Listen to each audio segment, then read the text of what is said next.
Shivaratri. Meditate on this light, intense light, which makes you feel very pleasant in the body, and that heat which is very pleasant.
मदिगत मुक्तामय चतुरश्रयाण गीयमान छत्रचामर श्रीचिह्न काहलादि ज्ञान विज्ञान चक्रवर्ती सर्वजन संग सद्यो निर्वाण दीक्षा विद्यापवर्ग वर्ष विश्राण जीमूत परमदकल्पकेसरी शैव सिद्धांत स्थापनाचार्य श्रीराजाधिराज पांड्य महाराज गुरु क्षपण शाक्यादि महांधकार निवारण ज्ञान भानु वीक्षणा नरहार्ह ध्वजोच्छेदन पूर्वक श्रीमद् ऋषभध्वज स्थापक शैव समय कर्तृ सर्वज्ञ पीठारूढ़ श्री जगद्गुरु श्री ज्ञानसंबंध देशिक स्वामी वागीश सुंदर माणिक्य वाचक स्वामी नाम अवतार भूत श्री ज्ञान संबंध स्वामी पुनरुद्र श्यामला पीठ सर्वज्ञ पीठ तृणवद्युत्तर द्विशततम गुरु महासन्निधान अरुणगिरि योगीश्वर परंपरागत अरुणाचल सर्वज्ञ पीठ गुरु महासन्निधान कैलास परंपरागत कांची कैलास सर्वज्ञ पीठ त्रयस्त्रिंशदुत्तर द्विशततम गुरु महासन्निधान नित्योत्सव नित्य मंगल नित्य कल्याण नित्यरित कैलास परंपरागत आदि कैलास नित्यानंद पीठ महासंस्थान महासिंहासन पीठ कर्त्र साक्षात् श्री परमशिव समुद्भूत कैलास परंपरागत वैवस्वतमनुक्ष्वाको हरिश्चंद्र भगीरथ श्रीरामचंद्र शूरसेन इत्यादि सार्वभौम चक्रवर्ती परंपरागत चतुष्षष्ठी योगिनी मंडित चतुष्षष्ठी संप्रदाय प्रवर्तक मनोधर्म शासन सूर्यवंश प्राप्त सर्वज्ञ पीठ सुरांगी साम्राज्य मूर्धाभिषिक्त चूड़ामणि साक्षात् श्री परमशिव समुद्भूत गुरु पुनरुद्धृत महानिर्वाणी पीठ अष्टोत्तर सहस्र श्री महामंडलेश्वर साक्षात् श्री परमशिव समुद्भूत श्री महागणपति समारंभ अनवच्छिन्न पीठाधीश्वर गुरु परंपरा प्राप्त अटल पीठ अष्टोत्तर सहस्र श्री अटल पीठाधीश्वर धर्म मुक्ति स्वर्ग पुरस्वर्ण पीठ त्रयोविंश गुरु महासन्निधान कैलास परंपरागत आदिपीठ सर्वज्ञ पीठ जगद्गुरु श्री कैलास पुनरुद्धारक श्री कैलास परमाचार्य श्रीमत् परमहंस परिव्राजकाचार्य वर्य सच्चिदानंद प्रणव स्वरूप श्रोत्रिय ब्रह्मनिष्ठ श्रीमद् जगद्गुरु शील श्री भगवत श्री नित्यानंद परमशिव श्री ज्ञान संबंध देशिक परमाचार्य स्वामिनां प्रीत्यर्थम तेषां पादारविन्दयोः भक्ति सिद्ध्यर्थम गुरुकृपा कटाक्ष सिद्ध्यर्थम क्षेमस्थैर्य वीर्य विजय आयुरारोग्य ऐश्वर्यानाम् अभिवृद्ध्यर्थम धर्मार्थ काम मोक्ष चतुर्विध बल पुरुषार्थ सिद्ध्यर्थम समस्त दुरितोपशान्त्यर्थम समस्त मंगल अवाप्त्यर्थम भगवत श्री नित्यानंद परमशिव प्रसादेन सकुटुम्बस्य ज्ञान वैराग्य जीवन मुक्ति प्राप्त्यर्थम पूर्ण आरोग्य युक्त दृढ़गात्र योगिक शरीर सिद्ध्यर्थम परमशिव शक्ति आविष्करणार्थम नित्यानंद योगाभ्यासं करिष्ये. Please wash your hand with an udarni of water. Om apa upasprishya.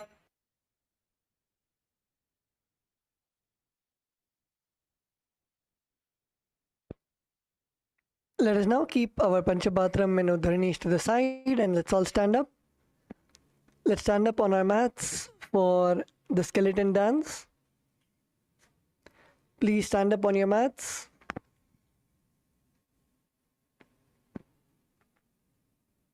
Visualize yourself as a skeleton without any skin, without any flesh, just bones, and start shaking each and every joint, each and every bone in your body.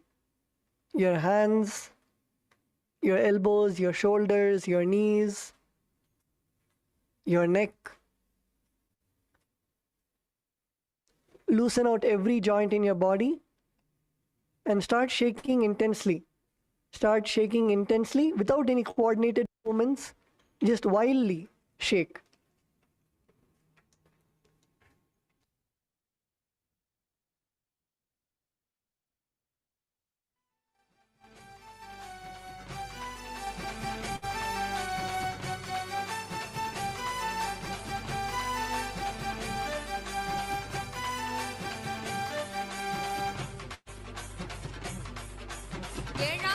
எடுத்து எழுவரத்தின் ஒரு வரம் ஆபத்திர கலிய கருப்பு சமய வெதவ தேவிய வல்லவ சமய முன்னோரையின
Now slowly relax.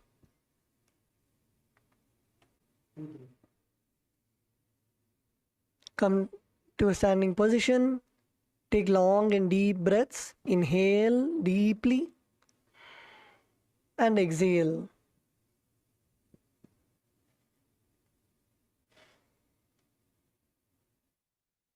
Inhale deeply and exhale.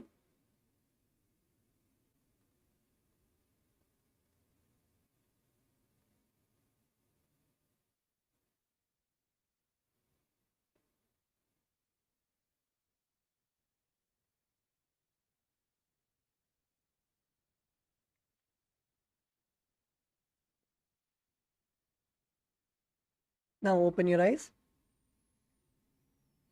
And you can now settle down on your yoga mats.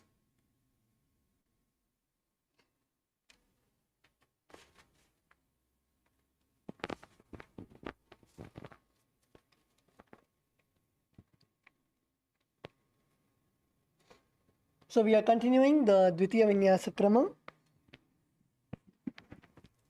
And in the Dvitiya Vinyasa Krama, today we're going to start with the Vajra Sangharasana.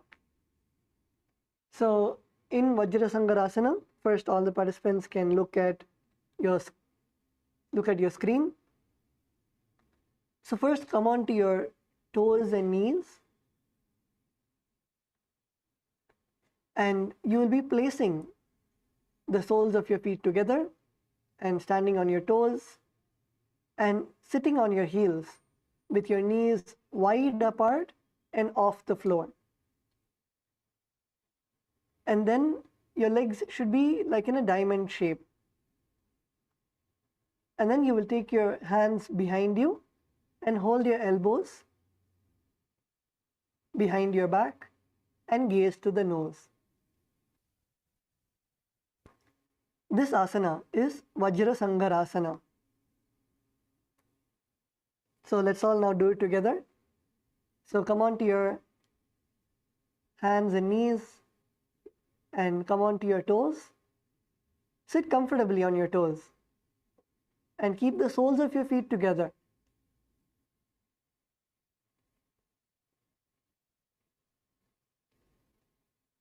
Keep the soles of your feet together.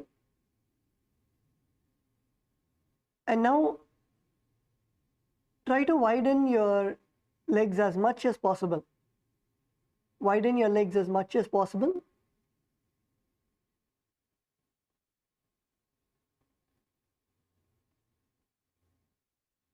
And then take both your hands and catch your elbows behind your back and balance. You should visualize yourself as a diamond. Embody a diamond like strength, visualizing yourself as a strength for yourself and for your Sangha.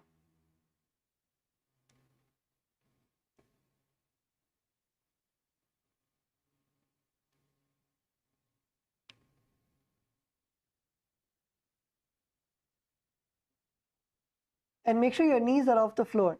Your knees should not be touching the floor. Your knees should be off the floor. Yes, Kailasa LA female body is good. Kailasa LA male bodies. Come on, Banastaya balance.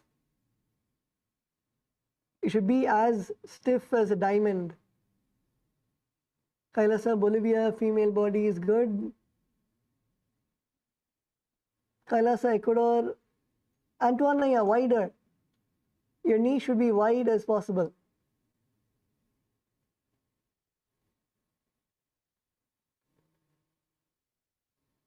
Yes, yes, feel the stretch.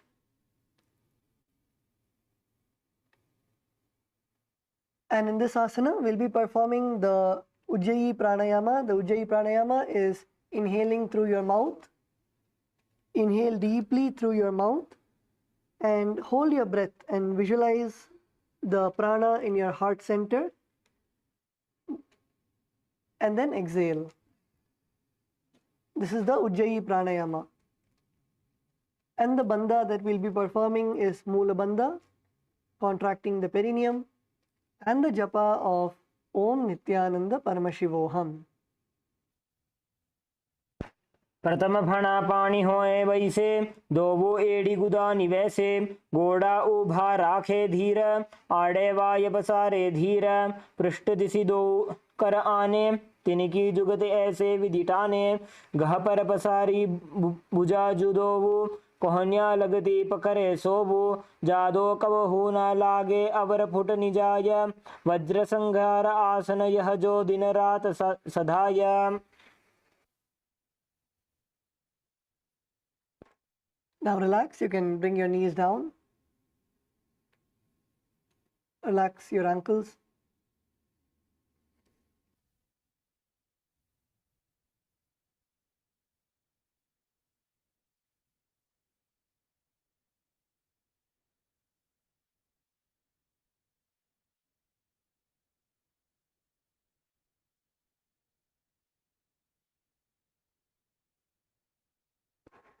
Yes, let's now go to the next asana. The next asana is Kanjanasana. So in Kanjanasana, you will be again coming, you can sit on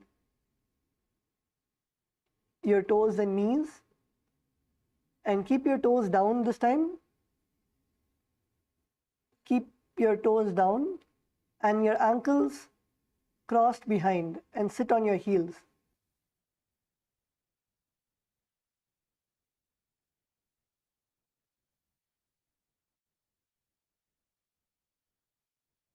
Keep your toes down and ankles crossed behind and sit on your knees.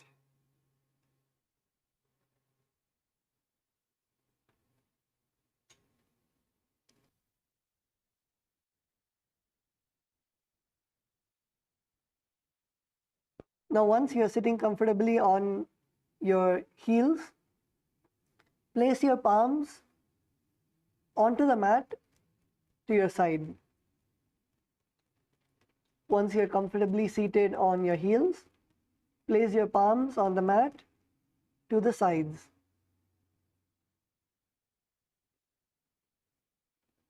This is the Kanjanasana.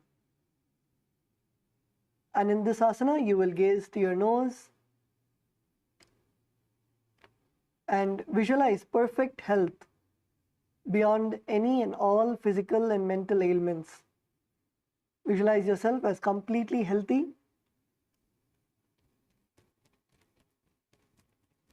The pranayama that you'll be performing is the Ujjayi pranayama, that is inhale through your mouth as deep as possible and then hold your breath in your heart center, visualizing the prana being collected in your heart center, and then exhale. Tattva Maharaj is seeing many of the participants, you're bending forward. Don't bend forward. Your chest should actually be upright. So don't bend forward. Your chest should still be upright. It should only be that your palms are just on the ground. You don't have to go onto your palms. Your body weight should still be on your heels. Your palms are just there for support.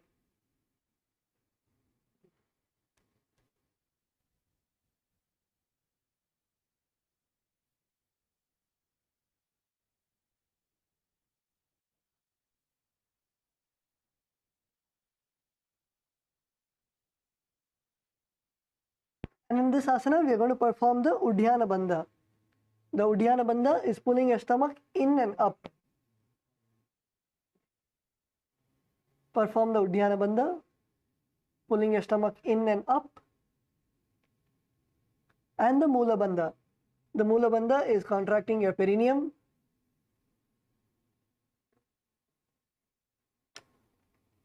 And the japa of Om Nithyananda Paramashivoham. खञ्जनासनमावक्षे यत्कृत्वा सुस्थिरो भवेत् पृष्ठे पादद्वयं बद्ध्वा हस्तौ भूमौ प्रधारयेत् भूमौ हस्तद्वयं नाथ पातयित्वा नीलं पिबेत् पृष्ठे पादद्वयं बद्ध्वा खञ्जनेन जयी भवेत्.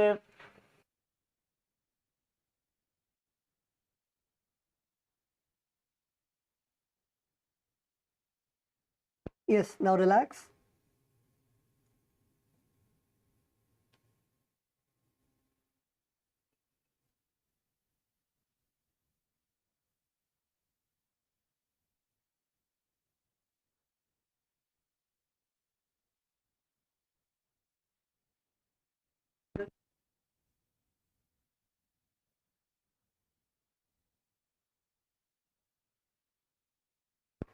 The next asana is Kurmasana. So in Kurmasana, again come on to your hands and feet, and this time you're going to cross your toes flat and crossing your feet.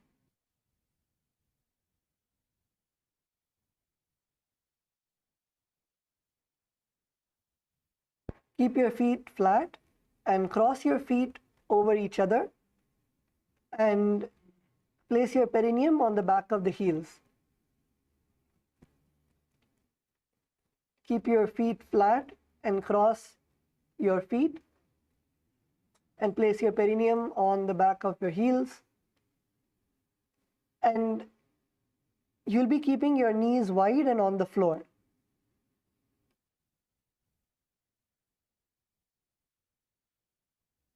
Keep your knees wide and on the floor and rest your hands on your knees.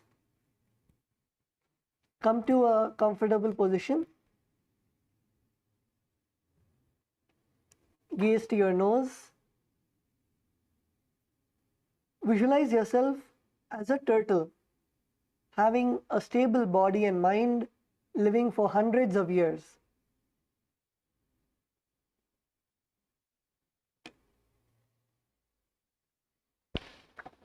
And in this asana, we are performing the Ujjayi pranayama, that is, inhale through your mouth as deep as possible and hold your breath and visualize the prana, the life energy, going to your heart center, and then exhale. Perform the Mula Bandha, that is contracting your perineum, and the japa of Om Nithyananda Paramashivoham. गुल्भौ च वृषणस्याधो व्युत्क्रमेण समाहितो ऋजुकाय शिरोग्रीवं कूर्मासनमितीरितम्.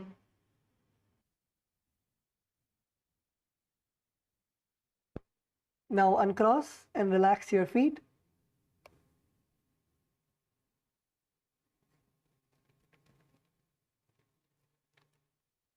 The next asana that we are going to do is Yogasana.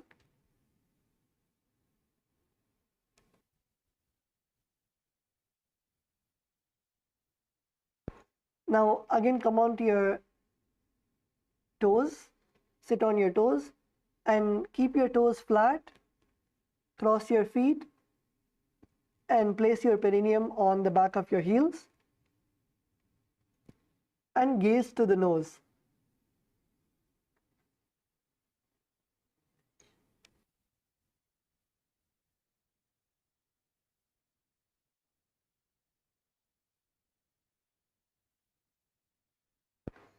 Gaze to your nose. Visualize Swamiji in your inner space. In this asana, visualize Swamiji in your inner space.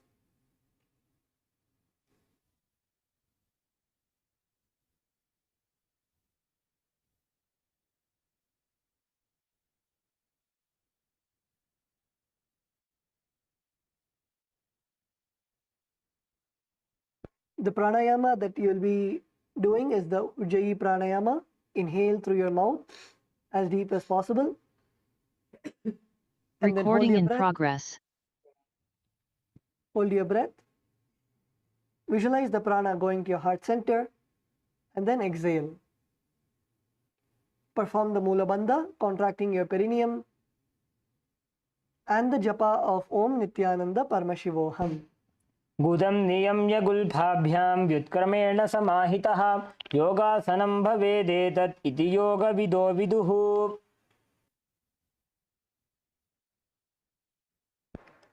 Now relax. You can uncross your feet and come back to a seated position.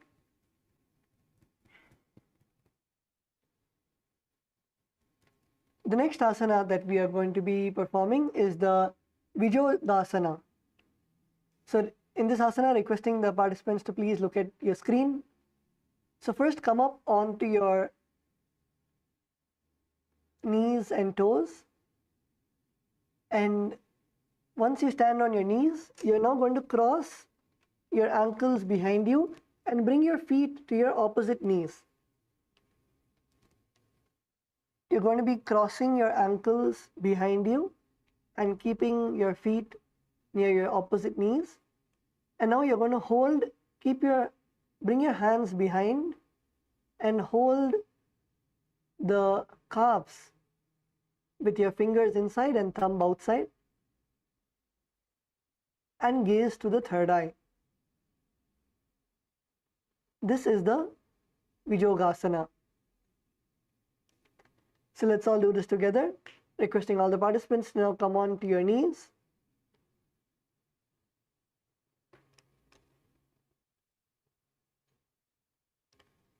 Come on to the knees. And now you're going to cross your legs behind you. So bring your right foot next to your left knee and your left foot next to your right knee. And now take your hands and hold the ankles of your foot behind you.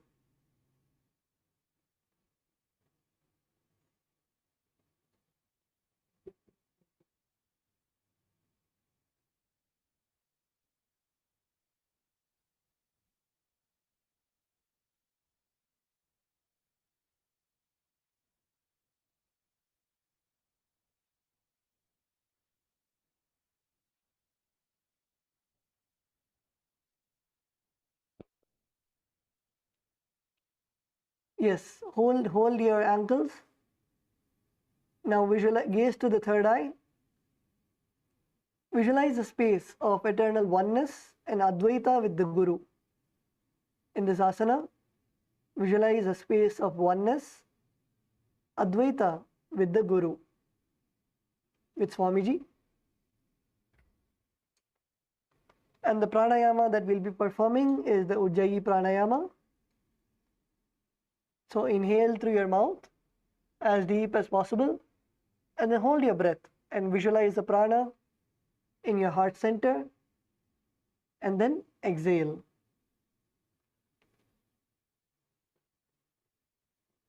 And perform the japa of Om Nithyananda Paramashivoham.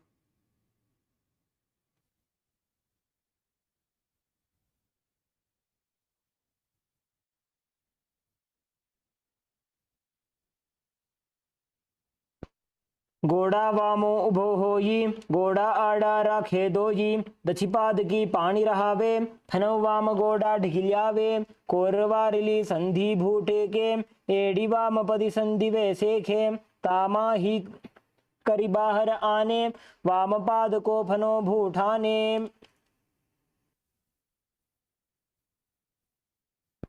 Now relax.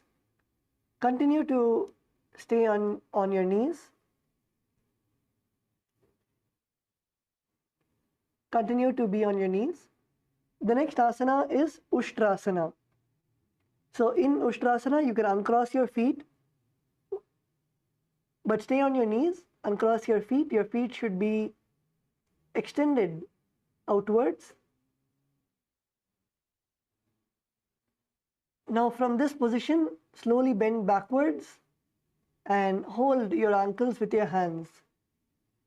Bend backwards and hold your ankles with your hands, and keep your arms straight. Keep your arms straight and push your hips forward and tilt your head back. This is the Ushtrasana.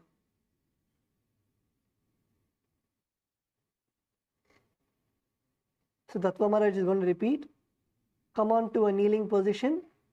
Come on to your knees, and your legs should be extended behind you. Keep your toes flat on the ground. And now bend backwards and hold the ankles with your hands. Keep your arms straight and push your hips forward and tilt your head back. This is the Ushtrasana. So come on, let's all get into the asana. Feel the nice stretch in your back. Feel the nice stretch in your back, in your thighs, in your abdominal muscles, in your chest. Feel your whole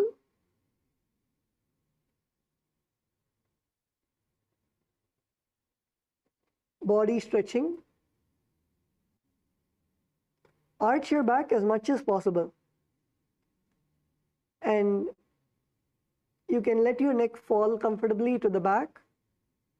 You don't need to strain your neck by trying to look in the front. You can look at the back. You can let your neck tilt your head backwards and let your neck also stretch. If your partner is not able to do, you can help your partner.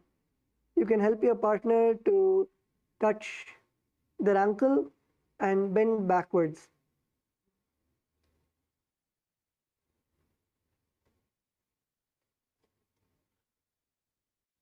You can hold your partner's back and slowly lower your partner down and pull your partner's stomach and chest up to the air, up to the sky.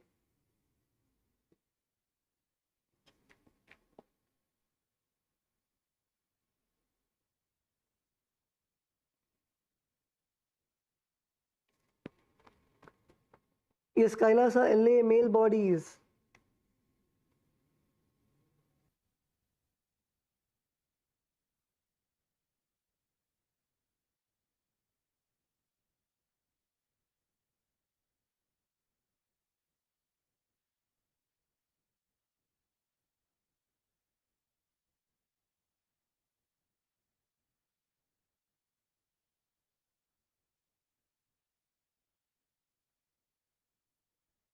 Banastaya, good.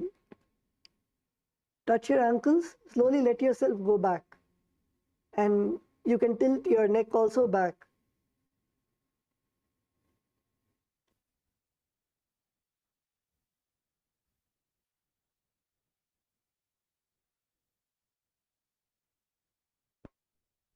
Yes, Chesaya, good.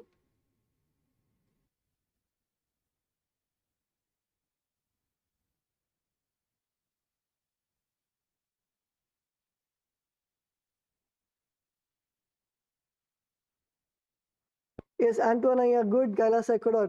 Kantuanaya, Parmayogaya, good.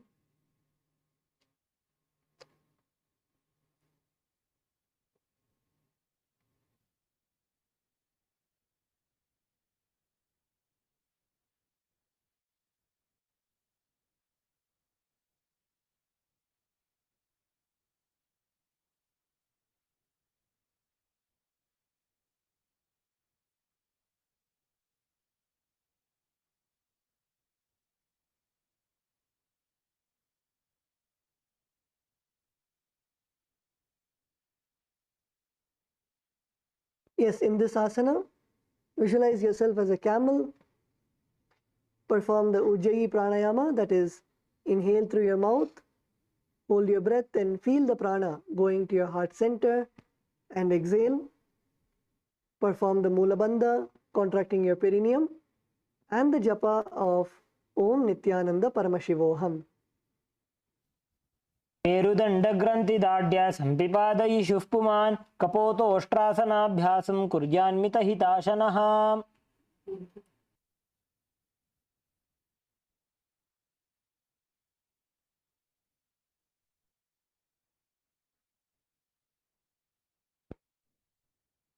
Now relax. If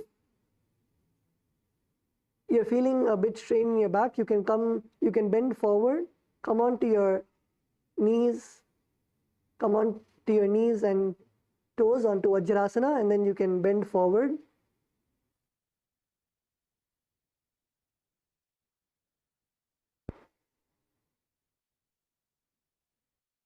Bend forward and let your back relax.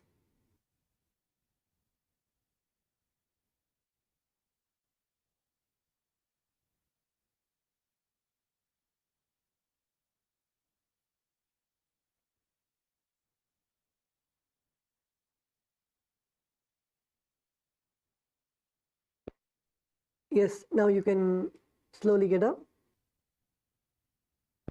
The next asana we'll be performing is Jatyasana 2.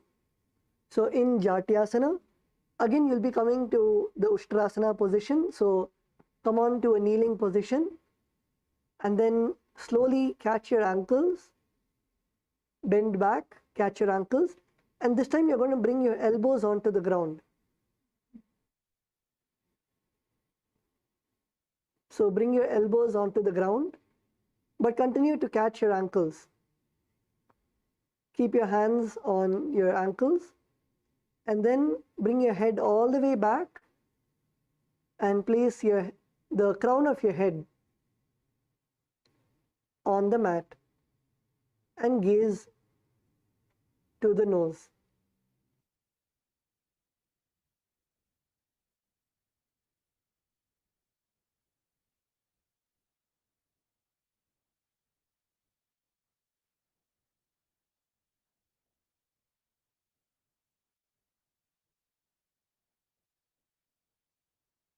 Yes, Tattva Maharaj is saying many of you are bringing your hips down. Your hips should still be up. You are not only rounding your back. If all the participants can look to the screen, so in this asana, you'll not only be putting your back, you're not only rounding your back.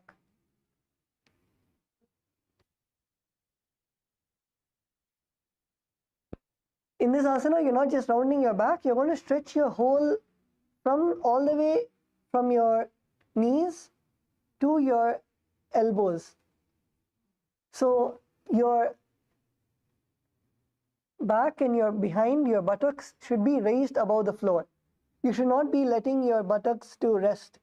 So only your knees should be on the floor and your whole body should be off the floor, and then your elbows and the crown of your head should be on the floor.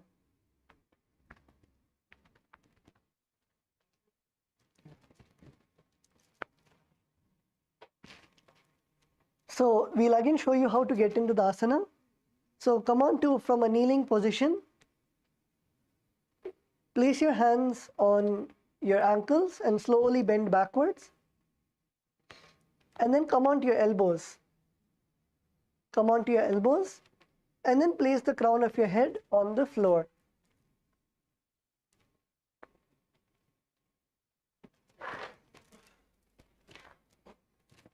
This is the Jatyasana.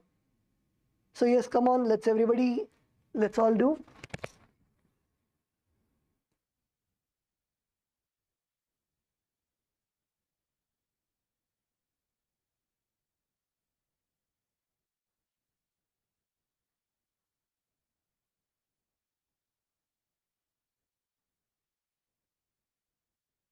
You can also help your partner.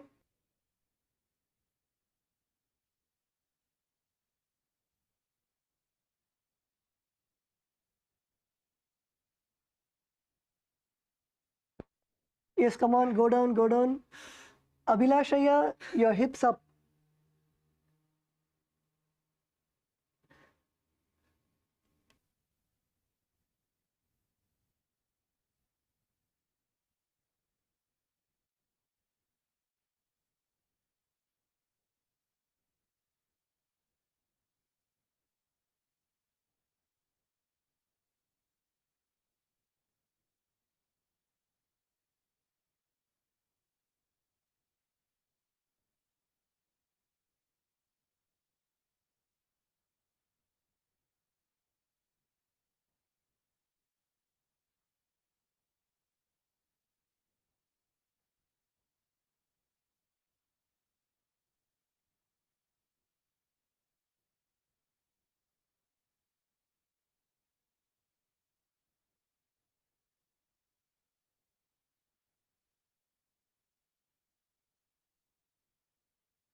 So in this asana, gaze to the nose and visualize yourself as a blooming lotus.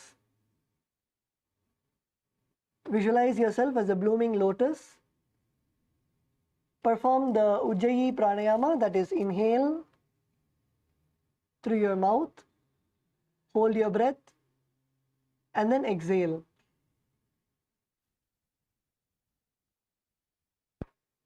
And the bandha you'll be performing is Mula Bandha, contracting your perineum, and the japa of Om Nithyananda Paramashivoham. जङ्घापृष्ठिभूमौ निधाय जङ्घोदरयोः ऊरुनि संस्थाप्य पृष्ठिवंशं वारं वारं स्पृशेत्.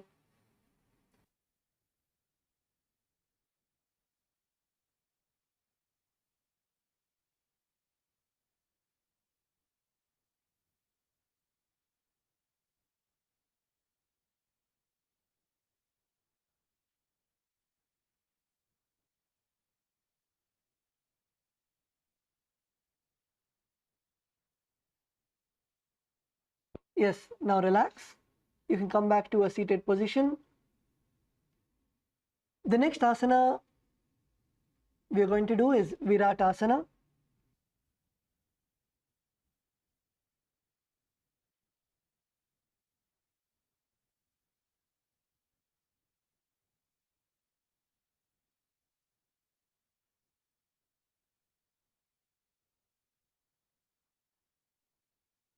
In Viratasana, again you're going to sit on your knees with your thighs and calves together. Now lean back and touch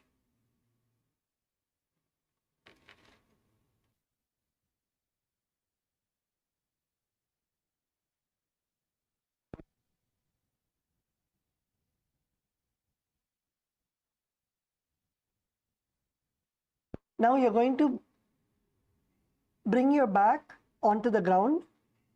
So keep your knees and thighs and calves together.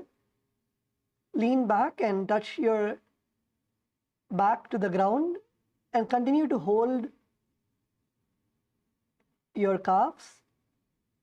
And from this asana, you're going to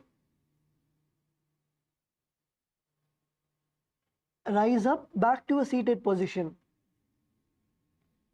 and do this again and again.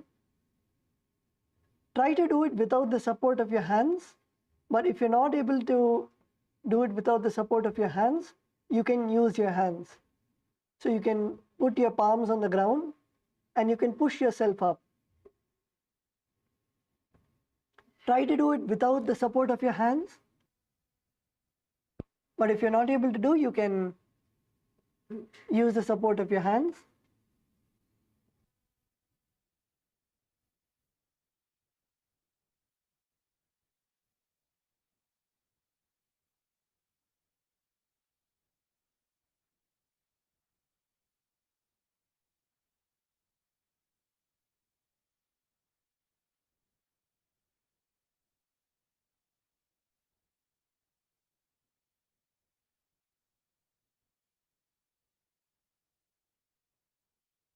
Keep coming up and going down. Do it again and again. Try to use your abdominal muscles and come up without the support of your hands.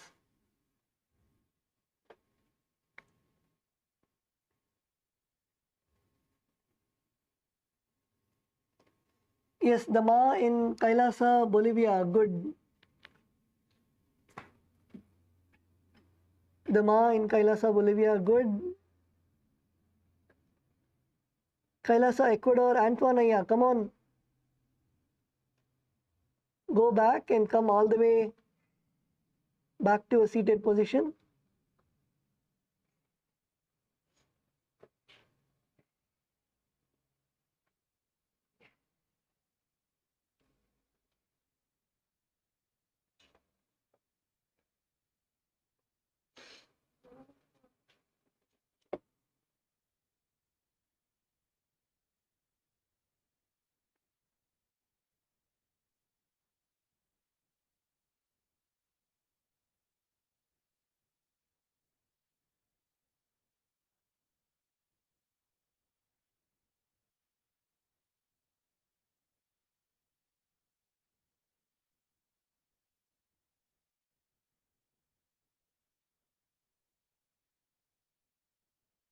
In this asana, visualize the healing and liberation of all causal and subtle forms of your body. Visualize the healing in the subtle forms of your body. Perform the Ujjayi Kumbhaka, that is, inhale through your mouth. Visualize the prana going to your heart center and exhale. Perform the Mula Bandha, contracting your perineum, and the japa of Om Nithyananda Paramashivoham. जङ्घापृष्ठिभूमौ निधाय जङ्घोदरयोः ऊरुनि संस्थाप्य पृष्ठिवंशं वारं वारं स्पृशेत् विराटासनं भवति. Now relax, come to a seated position.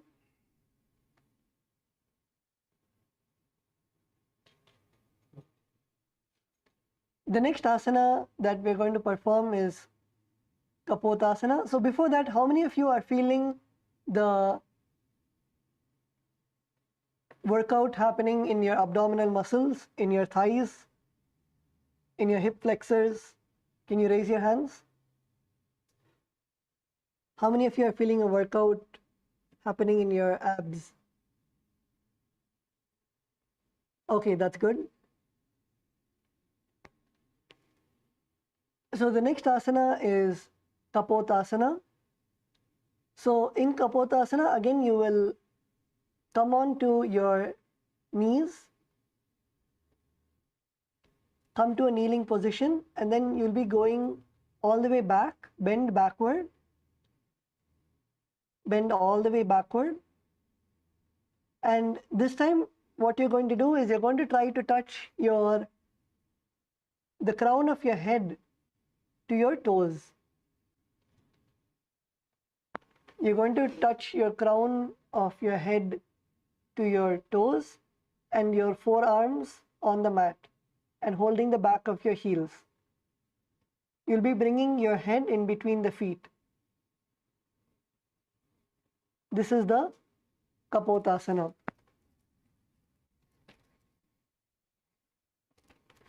So in this asana, first come on to a kneeling position. Let's all do this together. Come to a kneeling position, and first you can begin with going as back as possible. So place your hands on the ground behind you, place your hands on your ankle, and go as much as possible behind. So if you're able to go only this much, it's fine. Feel the stretch in your back. Feel the stretch in your back, and then go more down. Try to touch your head all the way down. So you can even take the support of your partner. So your partner can hold you and lower you down as much as possible.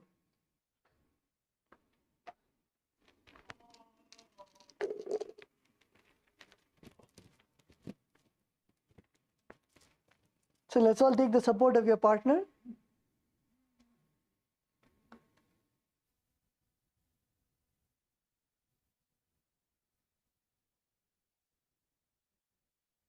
And even if you're able to do so, first another way is you can bring your head onto the ground. Bring your head onto the ground and slowly walk your hands. Walk your hands and leg as much as possible, closer and closer towards your feet. Bring your head on the ground and walk your hands closer and closer so that your head touches your feet.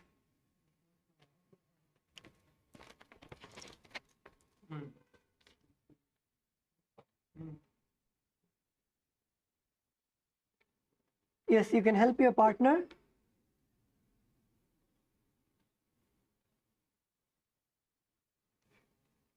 Yes, the Ma in Kailasa, Bolivia. Yes, go down.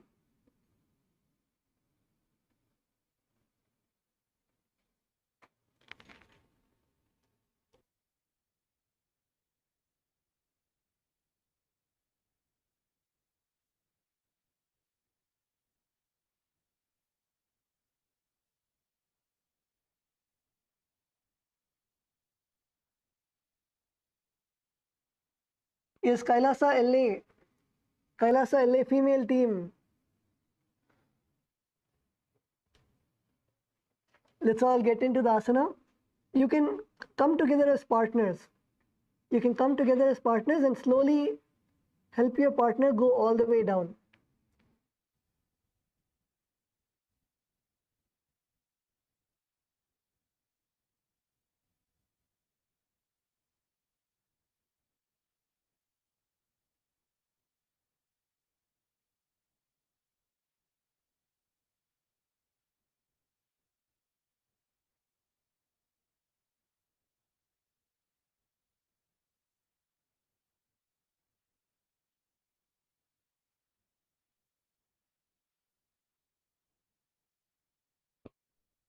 So you can lift your partner's back and try to pull your partner as much as possible. Slowly come closer and closer so that the crown of your head touches your feet.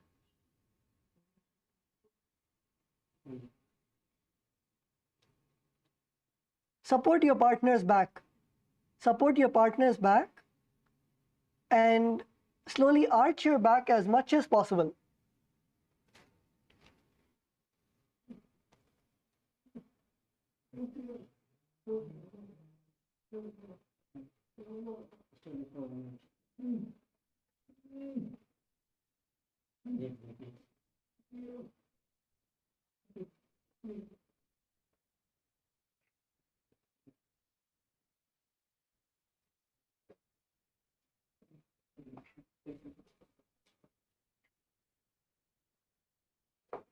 Feel the stretch in your back.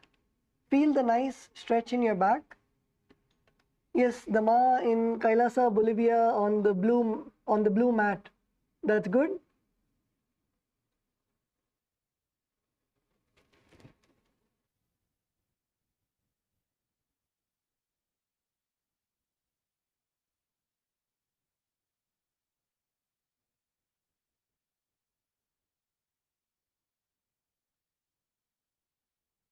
And in this asana, visualize yourself as a dove. Visualize yourself as a beautiful dove.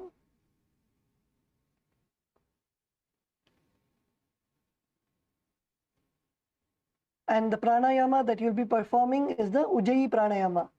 The Ujjayi pranayama is inhale through your mouth as deep as possible. Inhale deeply and then hold your breath. Hold your breath to your heart center and then exhale.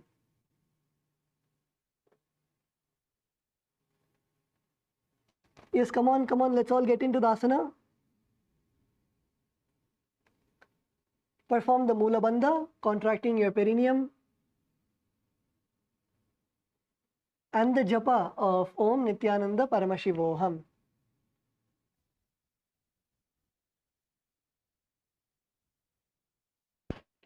मेरुदण्डग्रन्थिदाढ्य सम्पिपादयिषुः पुमान् कपोतोष्ट्रासनाभ्यास कुर्यान्मितहिताशनः.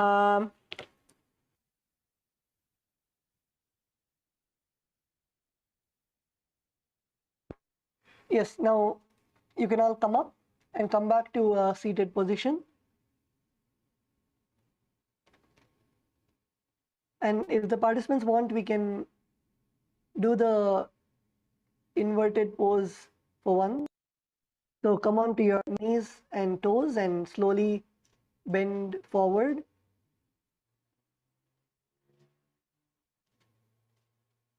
Bend forward so you can release stretch your back.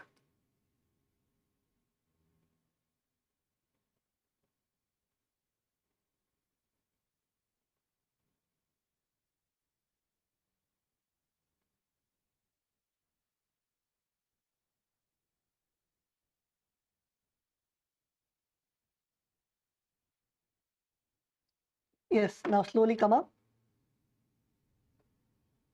The next asana that we are going to perform is the Varasana. So in Varasana, you will be standing upright on your knees. Stand upright on your knees with your toes tucked.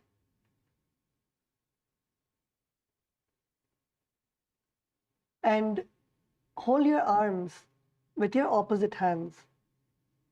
Hold your arms with your opposite hands and gaze to the nose.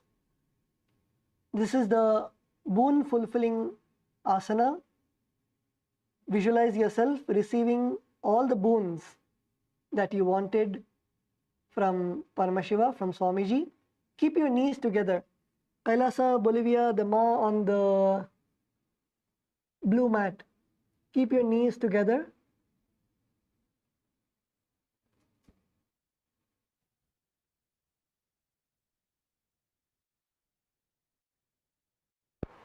Keep your knees together and visualize yourself receiving all the boons from Swamiji, from Bhagavan Paramashiva. And in this asana also perform the Ujjayi Pranayama. The Ujjayi Pranayama is inhale through your mouth as deep as possible. Hold your breath and visualize the prana going to your heart center. And then exhale. Perform the Mula Bandha, contracting your perineum. And the japa of Om Nithyananda Paramashivoham.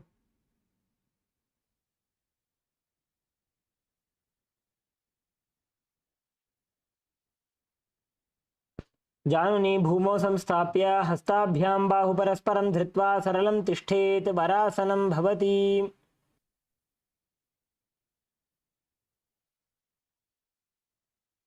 Now continue to keep your knees together and toes tucked and lean forward. The next asana is Varahasana. Continue to be on your knees. Keep your toes tucked and lean forward. Lean forward and bring your elbows to the mat, your hands holding the head.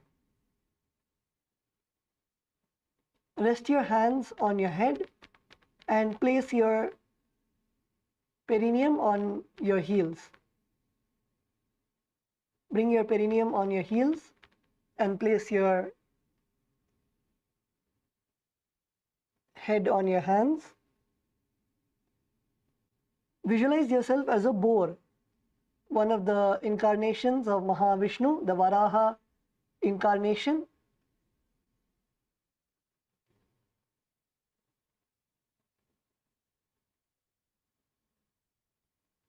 Perform the Ujjayi Pranayama, that is inhale through your mouth and then hold your breath.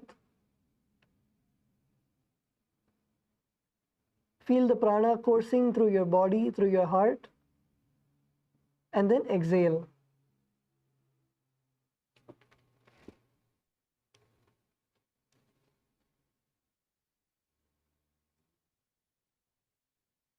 Perform the Mula Bandha and the japa of Om Nithyananda Paramashivoham. सूर्यं चन्द्रं भेदनानि आसनानि निकथ्यन्ते. कूर्परौ भूमौ स्थापयित्वा जानुभ्याम् अवनिमवष्टभ्यां हस्तौ मस्तके संस्थाप्य पार्श्वनितम्बे संस्थाप्य तिष्ठेत् वराहासनं भवति.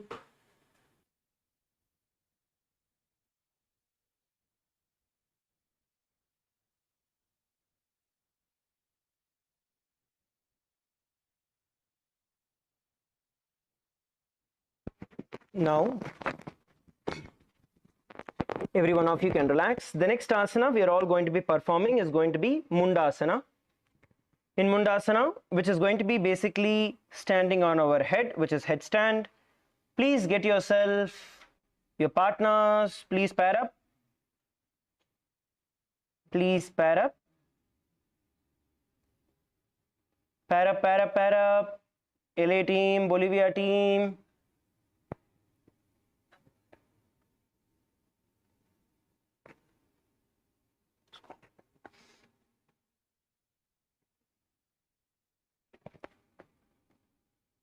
Please pair up. Now, as you have your partners together, you're going to kneel down on your knees. Kneel down on your knees. Place the crown of your head on the mat with your hands interlaced. Interlace your fingers. Place the crown of your head on the ground. elbows on the mat, shoulder width apart. Now you're going to lift your knees and hips high, raising the body upside down, and slowly kick your feet up towards the sky, pulling your body up towards the sky, lifting your knees into Mundasana. So this is the asana we are all going to be doing. Now, if you have any specific medical condition and you have been advised against doing this, then please don't do it. But otherwise, every one of you can try. Yes, come on, LA female team, LA male team. LA male team, some of you are still in the previous asana. Move to the next. Come along with your partners so that you can lift. Otherwise, your head is down and your knees are also down. Please pair up. LA males. LA male team, please pair up and help each other. Same way, LA female team also, please pair up and help the other person by holding their foot and slowly helping them balance. See, you want to put your weight on your head, not on your forehead. So rotate your head nice and down so that your weight is on the head and not on the forehead. Do it slowly. Switch partners and do it. If you feel there is too much of strain, switch your partners and do it again, or drop your feet down and then go up again.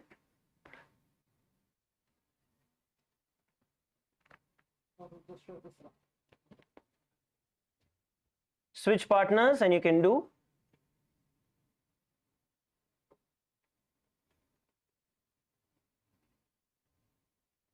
Yes, good. LA female team, that's good. You're doing a wonderful job.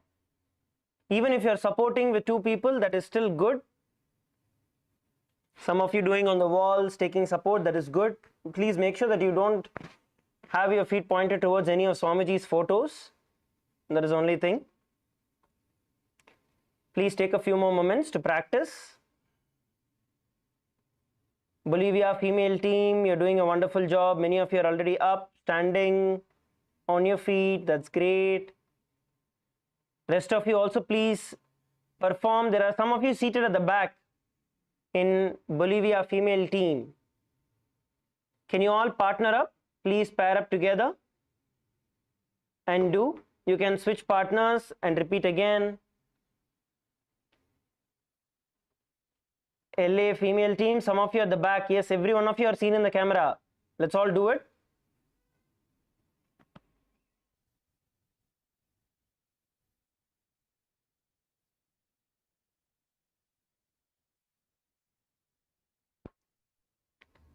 Please switch partners and you can try taking the support of the wall. You can try taking the support of your partners. LA male team also can do the same. Ecuador team, Parama Yoga, come on, do it. Show in the camera that you're able to do.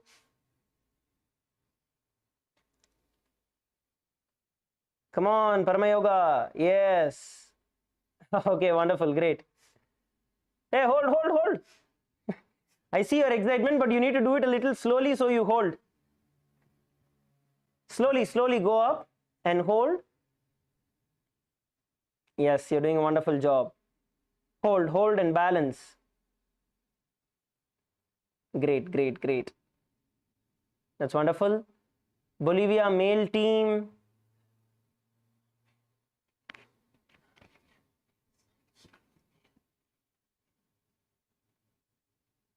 Yes, sorry, the female team in Bolivia on the other camera.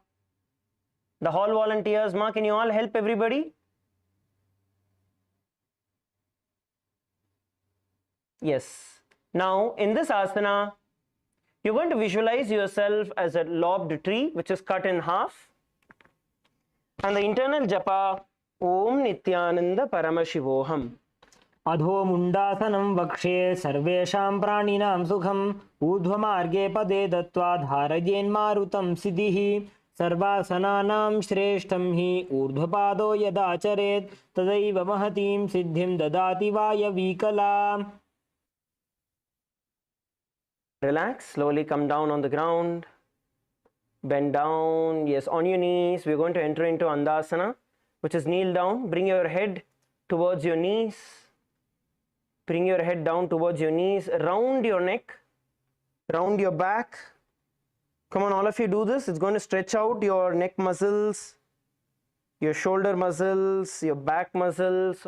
All of you on your knees, everyone on your knees. Bring your neck as close as possible to your knees. Pull your head in, round your back. Come on, round your back. Bolivia female team, round your back. Hold the head with your hands and exhale through the mouth. Exhale through the mouth.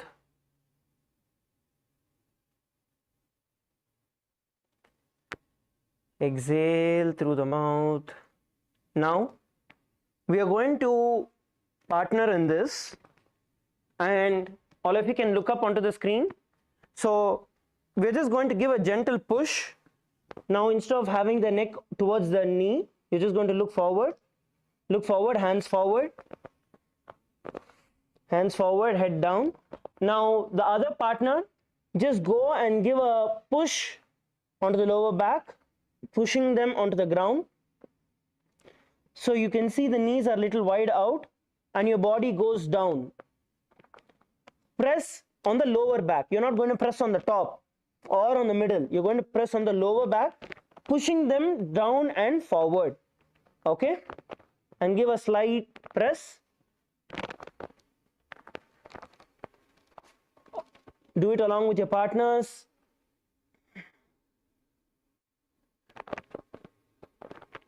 And when the other partner is pressing you down, the person who is getting pressed, the one who is at the bottom, exhale. So your body relaxes and goes down. Lower back, apply pressure. If you're too gentle also, nothing will happen. You should not be too hard either. So you need to be able to assess properly and give a slight push. Lower back, not on the upper back, lower back. Okay, switch partners.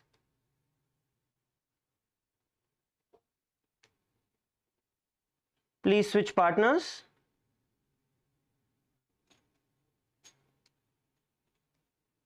And press them slightly towards the ground.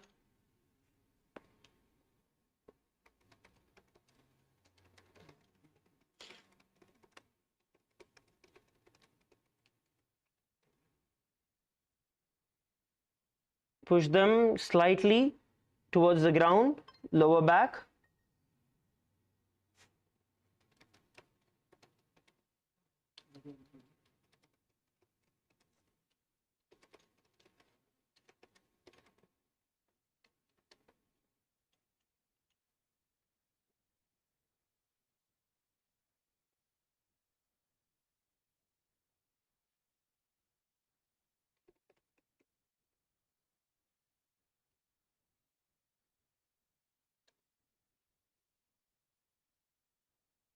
Relax, come back on top. Relax, come back on top. Be seated.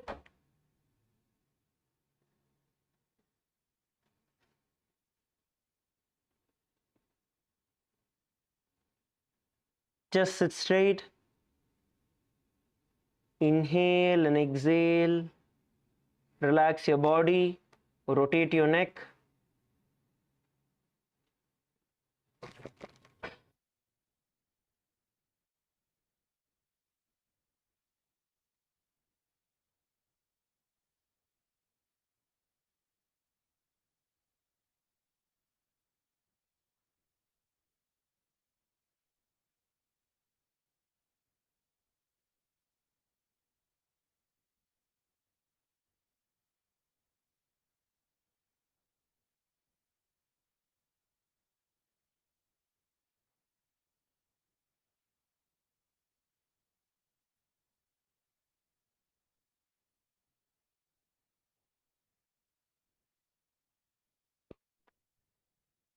Now the next asana is Viparita Shalabhasana.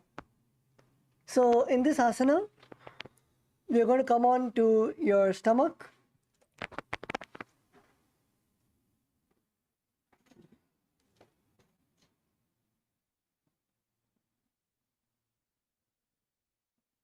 Please come on to your stomach and stretch your hands in front of you. Stretch your hands in front of you. And now lift your thighs, arms, and chest off the ground. Lift your thighs, your arms, your legs, your chest off the ground. Lift, come on, lift, lift, lift, lift and hold. Let's hold together for 11 seconds. Come on to your stomach and extend your hands in front of you. And now lift your hands, your chest, your legs, your thighs off the ground. Lift and let's hold for 11 seconds. 11, 10, 9, 8, 7, 6, 5, 4, 3, 2, 1.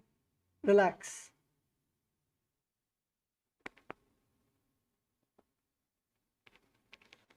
Let's all do it again. So lie on your belly and extend your arms straight and lift your thighs, arms, and chest off the ground. Come on, lift. And in this asana, visualize yourself as a locust, the insect, and perform the Sahaja Pranayama, that is, inhale and exhale as comfortably as possible. And then perform the Mula Bandha. The Mula Bandha is contracting your perineum. And the japa of Om Nithyananda Paramashivoham. शलभासनभेदाश्च नटभेरुण्डनामके गण्डभेरुण्डसहिते शीर्षदण्डासनं तथा. Yes, now come down and relax.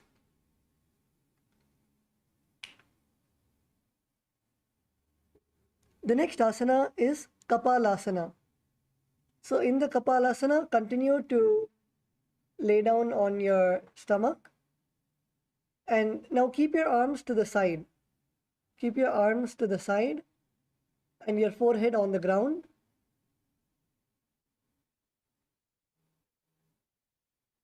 And in this asana, keep your upper body on the ground.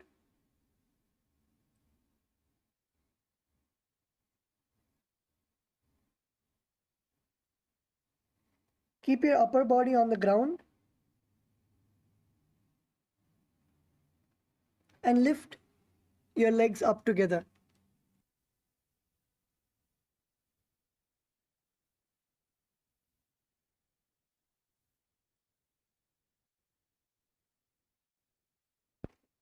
Keep your chest on the mat and lift your legs up together.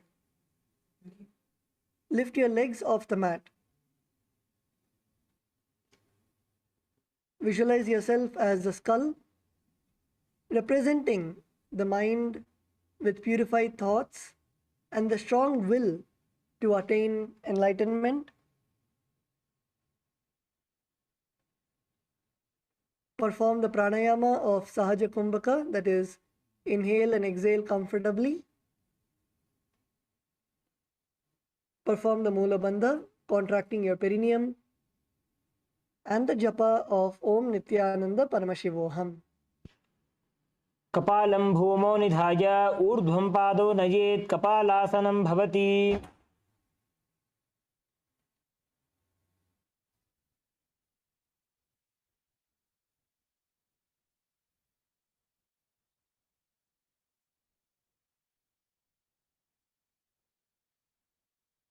Now you can lower your legs and relax.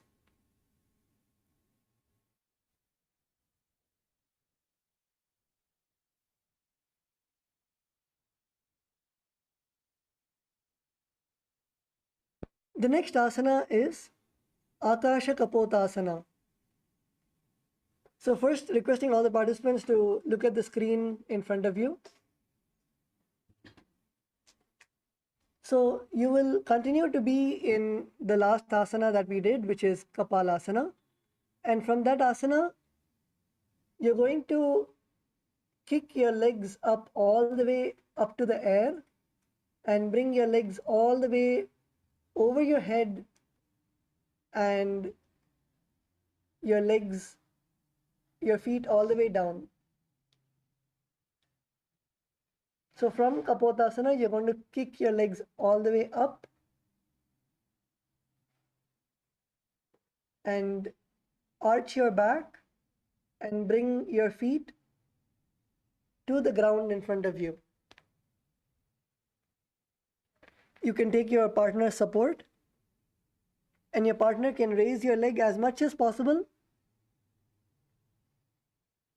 as much as you can bend your back. So come on, let's get into partners.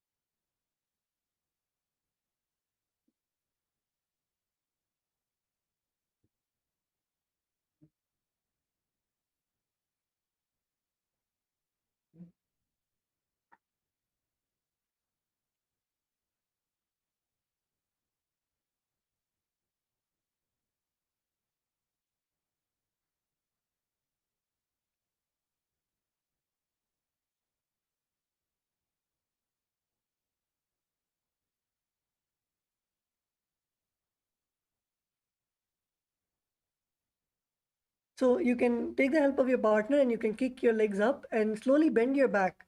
Bend your back as much as possible. And as you inhale, inhale deeply and exhale. As you exhale, push your back more. Yes, come on, Kailasa LA. Female bodies in Kailasa LA. Let's get into the asana.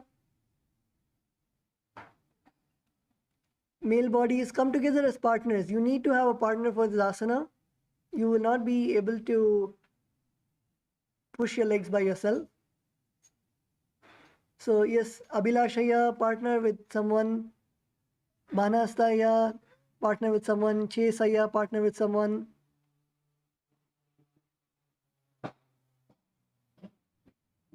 Take your partner's feet and bring it as high as possible. Your chest and shoulders can be on the ground.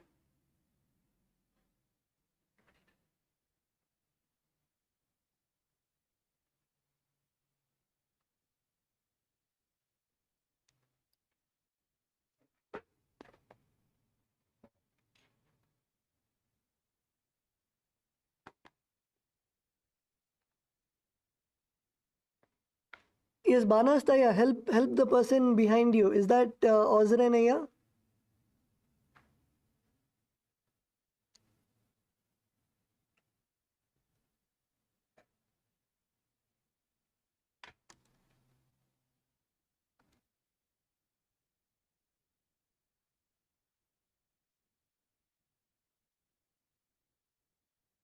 Yes, take your partner's feet and bring it as high as possible.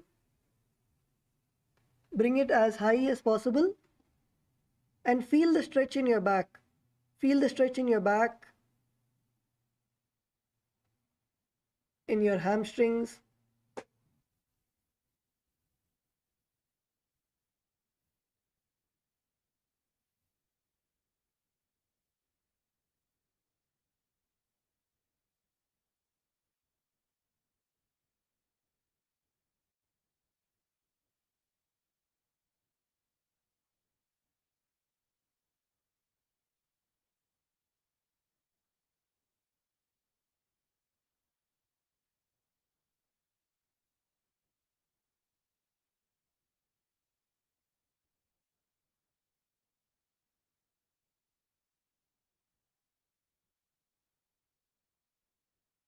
Lift your legs as high as possible and hold your partner's legs in the air and stay. Stay in there. How much ever you can go up, go up and stay. And slowly loosen the muscles in the back. Go up and stay. And slowly loosen the muscles. As you can see the Acharya on the screen. If you're able to go even this much, it is fine. Go this much and hold. Hold in the asana and loosen your back muscles.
Keep the legs up in the air and loosen your back.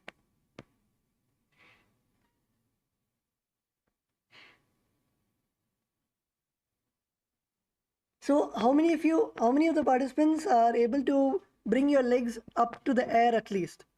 How many of you are able to bring it up to the air? Can you raise your hands?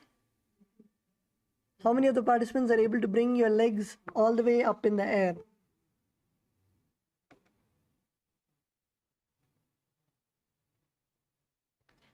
Okay. Yes, is that Anne-Marie Kasuma in Kailasa, LA? Yes, come on, Ma Virupaksha.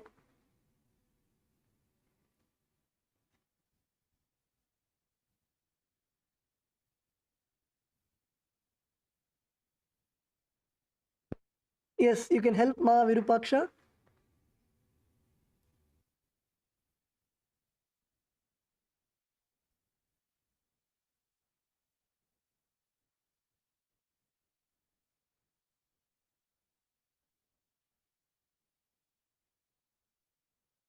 Yes, is that Ma Kala Devi at the back of the hall? Yes, wonderful, Ma.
So in this asana, you will visualize yourself as a free and open dove, a dove flying in the open.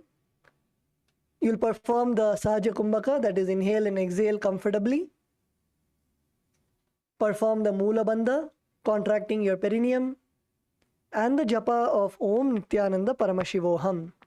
उष्ट्रासने स्थित्वा चरणौ भूमेरुत्थाप्य मस्तकोपरि नीत्वा पृष्ठप्रदेशेन भूमौ स्थापयेत् आकाशकपोटं भवति.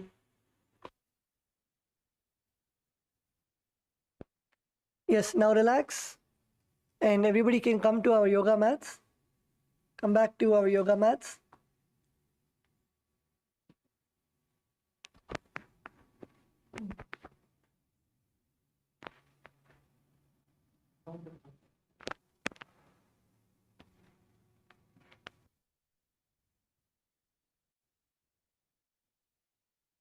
The next asana is a counter pose for this asana.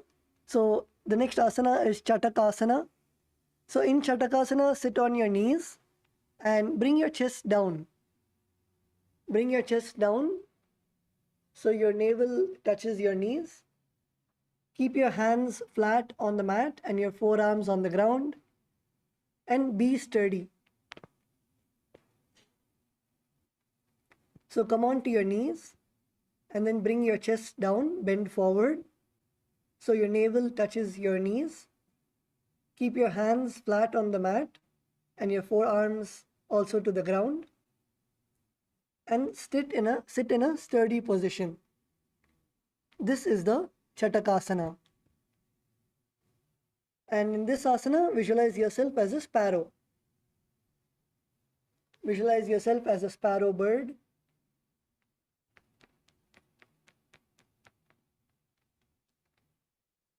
Perform the Sahaja Kumbhaka. Sahaja Kumbhaka is inhale deeply and comfortably as possible.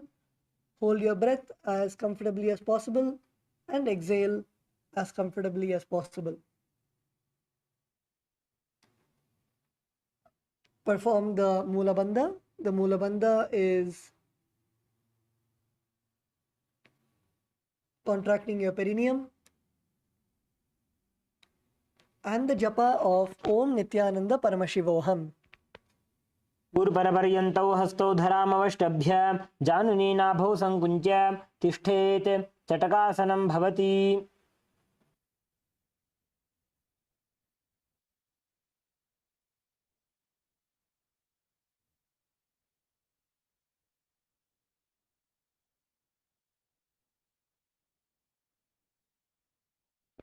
Yes, now relax, you can all come up.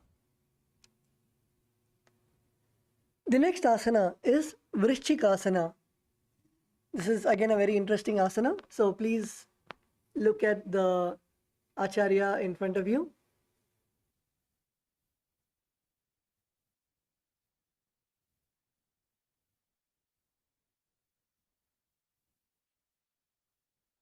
So in Vrishchikasana,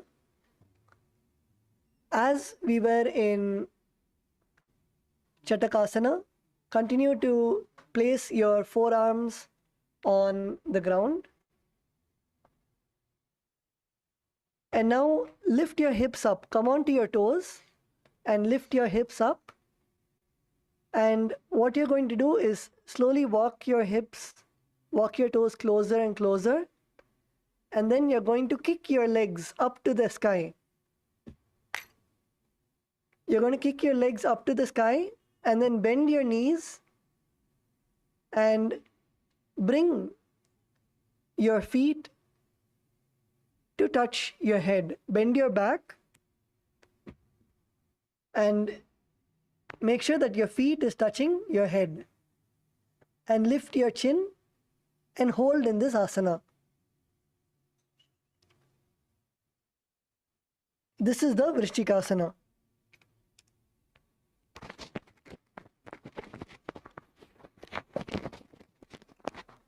Let's also look at a couple of different ways that we can do it. All of you can relax. Now, a few different ways where you can start learning to do this asana would be where you start balancing. Now, if you see, the entire balance is going to be on 3 points, or precisely more, it's going to be only on 2 points, which is going to be on your elbows, both sides elbows, and then this actually moves. Okay, so your hands are there, but even otherwise they move. So the whole balance is only on your elbow. So you want to make sure that you are planting your elbows nice on the ground. Open your fingers, ground your fingers, spread your fingers and then ground them on the floor.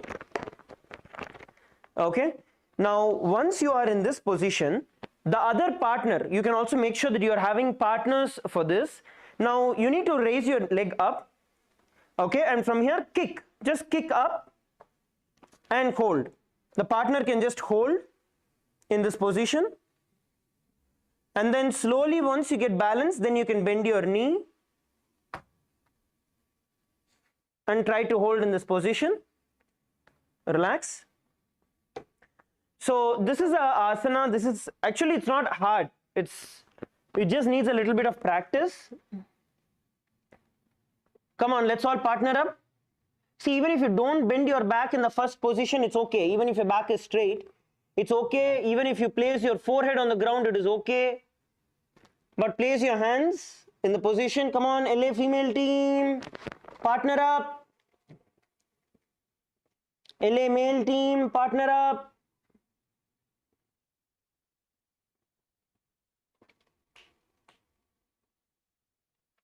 Yes, the first row of females in LA. All of you please partner. Yes. Now slowly kick your feet up. Stretch your knees out and kick your feet up. Come on, kick, kick, kick. And hold.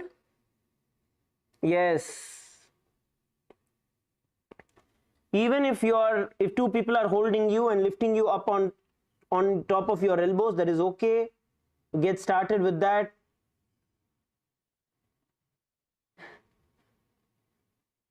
Yes, Bolivia female team, I see some of you are doing, some of you are standing.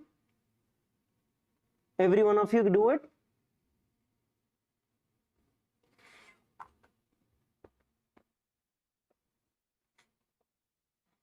Yes, let's all perform the Vrishchikasana.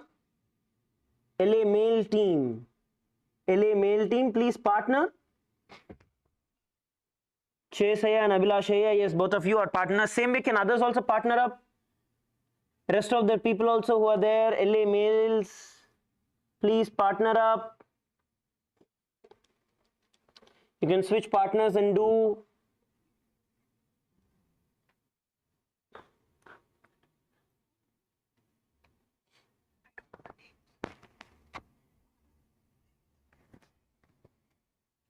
Yes, Banahastaya, can you get yourself a partner? Do it along with a partner who can help you.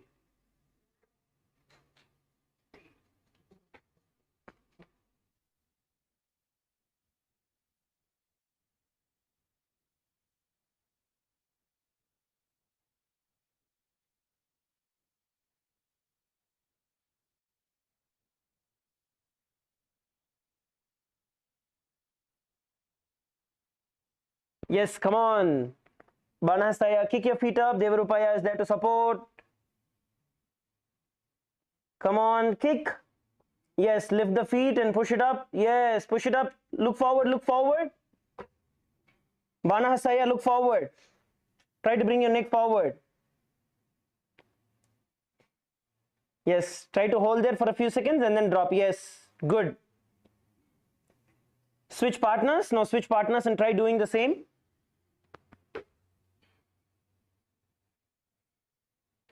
All right, every one of you can relax. In this position, you're going to visualize yourself as a scorpion in your inner space and the internal japa, Om Nithyananda Paramashivoham. विच्छेव पुच्छ प्रतिमाङ्घ्रिपार्ष्णे धृत्वा स्वशीर्षे चिबुकं विधार्यको यत्रेति सन्तिष्ठति साधकस्त्वं विषावहं वृश्चिकसंयमासनम्.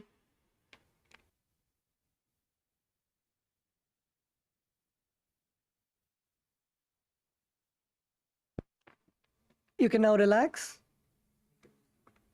Come back to a seated position. Relax and settle down. Come back to your mats. Let's all come back to our mats. Settle down.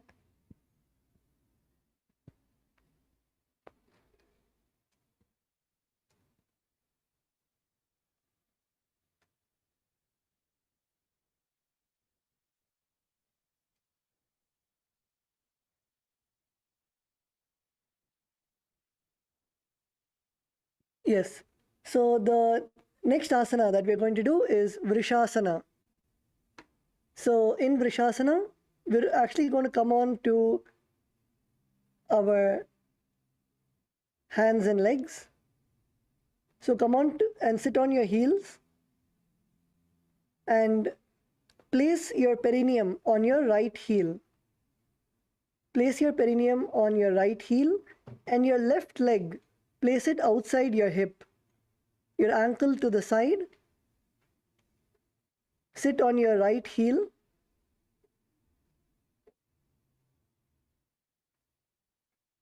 And take your left leg and place it outside your hip. Your ankle to the side.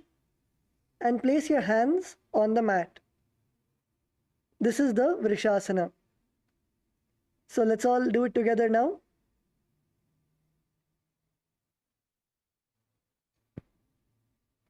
Yes, come on, sit on your heel. Sit on your right heel.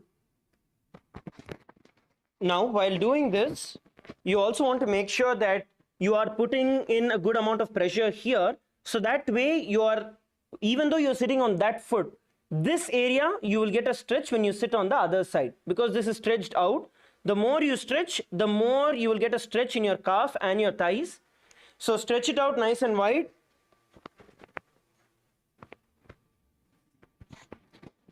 And sit in the position.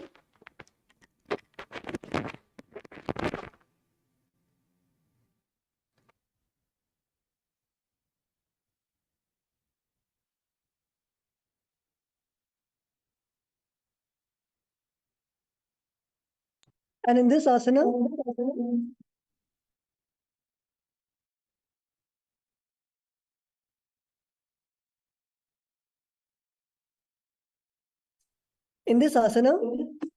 visualize yourself as a bull.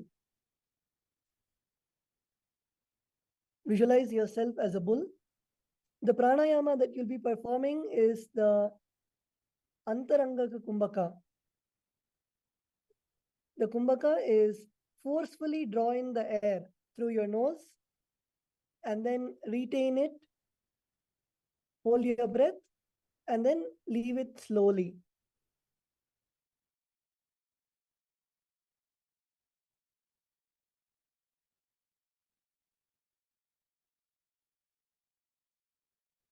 Inhale forcefully through your nostrils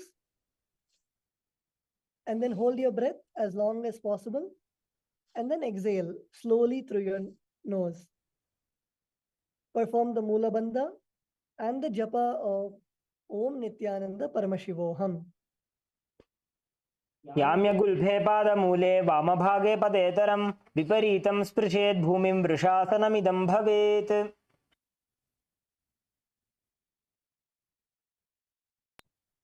Now relax. Relax and come back to a seated position. You can sit on your heels. The next asana is the Lolasana. So in Lolasana, first requesting all the participants to look at the screen in front of you. So come to a kneeling position. Kneel and place your hands flat on the mat in front of you. Place your hands on the mat. And now you're going to lift your knees. Lift your knees off the floor and place your knees on your elbows.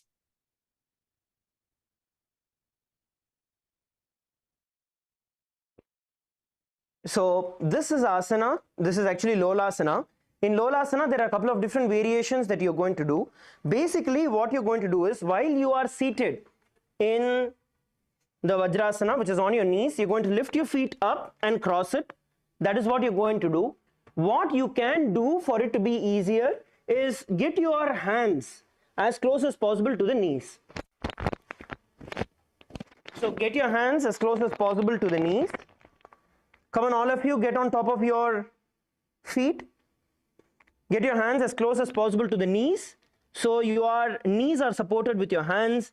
Now slowly bend forward, lift one leg off the ground, and then just quickly lift the other one and hold and relax. Let's all perform the Lolasana together. All of you get on top of your heels. Okay, all of you on top of your toes, sitting on your knees. Now get your hands close to each other. Get your hands close to each other and hold on to the knees. Okay, so your knees are close to your hands. Okay, now as you tighten this together, slowly move your body weight forward and lift your feet off the ground and relax. We'll show you the side angle as well. Okay, now you are seeing that your hand gets supported by your knees. So this becomes a little more easier. Let's all perform the Lolasana together. Try to lift one leg off the ground. Even if you're able to lift one leg off the ground, that is good. Try to lift one leg off the ground and hold the position. Even if you're lifting and dropping, that is okay. Try to lift one leg off the ground and switch the sides. If you're lifting one leg off, lift the other side. Yes, Kailasa, Bolivia, female team. Good. Lift your toes off the floor.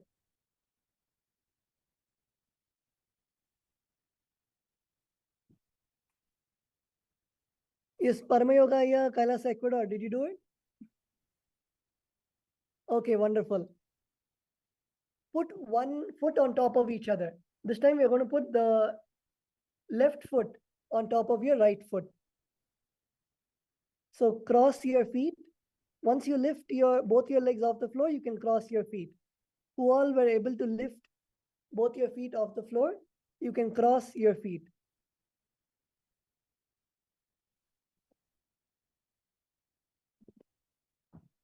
And in this asana, visualize Swamiji in your inner space. And you'll be performing the same pranayama as last asana, that is the Antaranga Kumbhaka.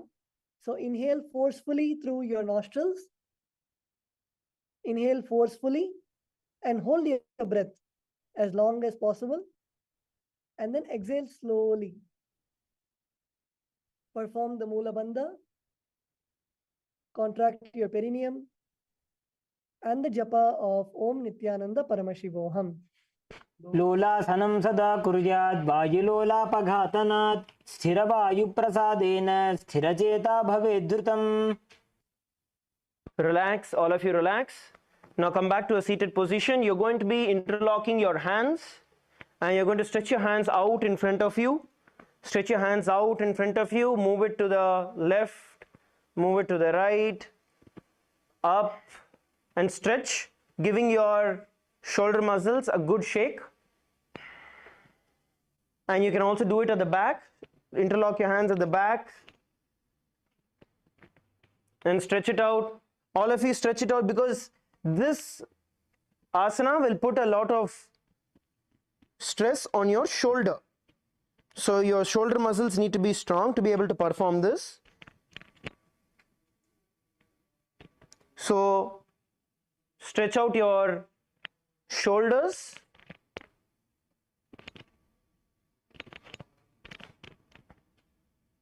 And rotate your hands. All of you, please rotate your hands clockwise, and then you can go anti-clockwise. Okay, yes. So now we're going to try something a little different. So one hand goes clockwise and the other hand goes anti-clockwise. Okay, so one hand clockwise and the other hand anti-clockwise.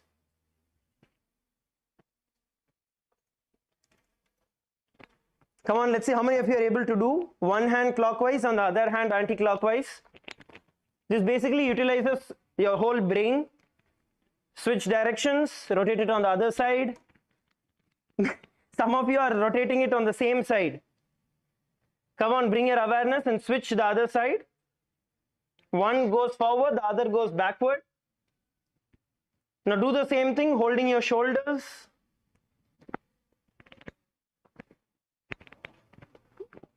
Hold on to your shoulders. No, some of you are paddling. Some of you are doing both in the same direction. Bring your awareness and do one forward and the other backward. Yes. Relax, do it the other direction. Come on, bring your awareness and do it properly. All right, good. Now press your shoulders, massage your shoulders, your arms. Press them nice and hard. Your shoulder muscles are those which take a lot of stress. In general itself, they carry a lot of stress. So you don't need to be gentle with your own muscles. Give them as hard as possible, press them. As tight as possible, press them. It will only relax your muscles. Do it one at a time, one side at a time. Press nicely. Just shake your shoulders out. Rotate your necks. Yes, good. Okay, so today let's take a couple of questions. Let's take a few questions. If any of you have any questions, you can ask. We have another 10 minutes to go. So let's ask, let's take some questions. If any of you want to share anything, you can share.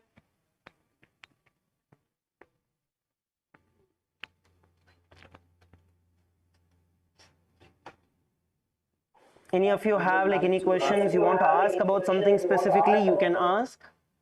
We'll take your questions, try to answer your questions for the next 10 minutes that we have. Nithyananda?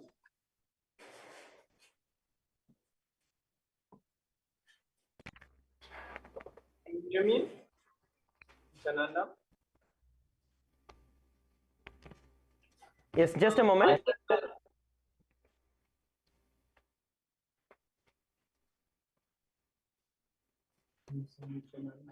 Yes, let's go ahead. You can ask your questions. I have a question about the back bending. How You need to be a little louder. Parama Yoga, yeah, you need to be a little louder. I have a question about the back bending, bending the back. There is Back any bending. recommended, yes, to get this, it was the most difficult for me. Parama Yoga, yeah, I vaguely understood what you're telling, but the audio is not loud enough. Correct. Recording in progress.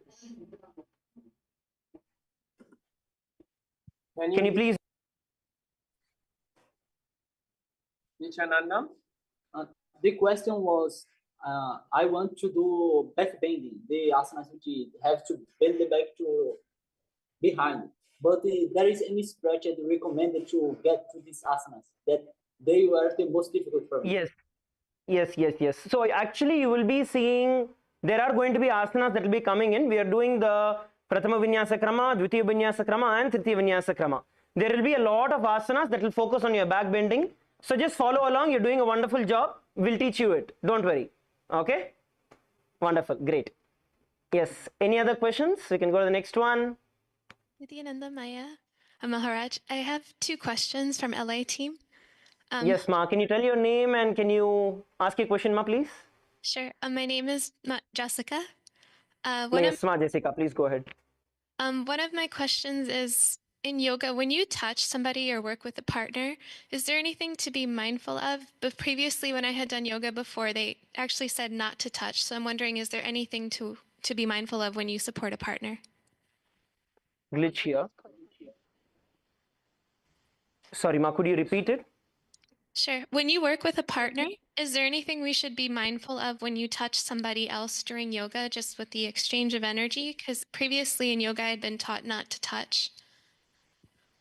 Yes, okay. So you actually only need to be mindful in terms of how the other person's body is responding, because especially times when we are pushing the other person or we are helping them to lift, right? Those are the times that you need to be aware of, that you need to be careful of. There are some asanas, for example, when you enter into Shavasana, right?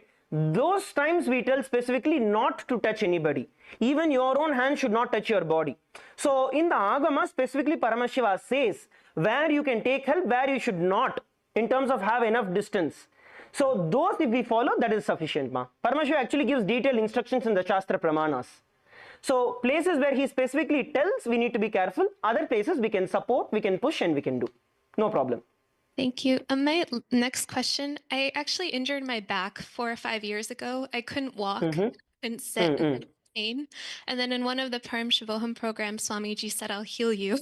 And so since I've been able to sit on the floor, when we do yoga. Okay, your mic is gone. Nope, I can't hear, ma. Yes, can the hall volunteers quickly help replace the battery or change the mic?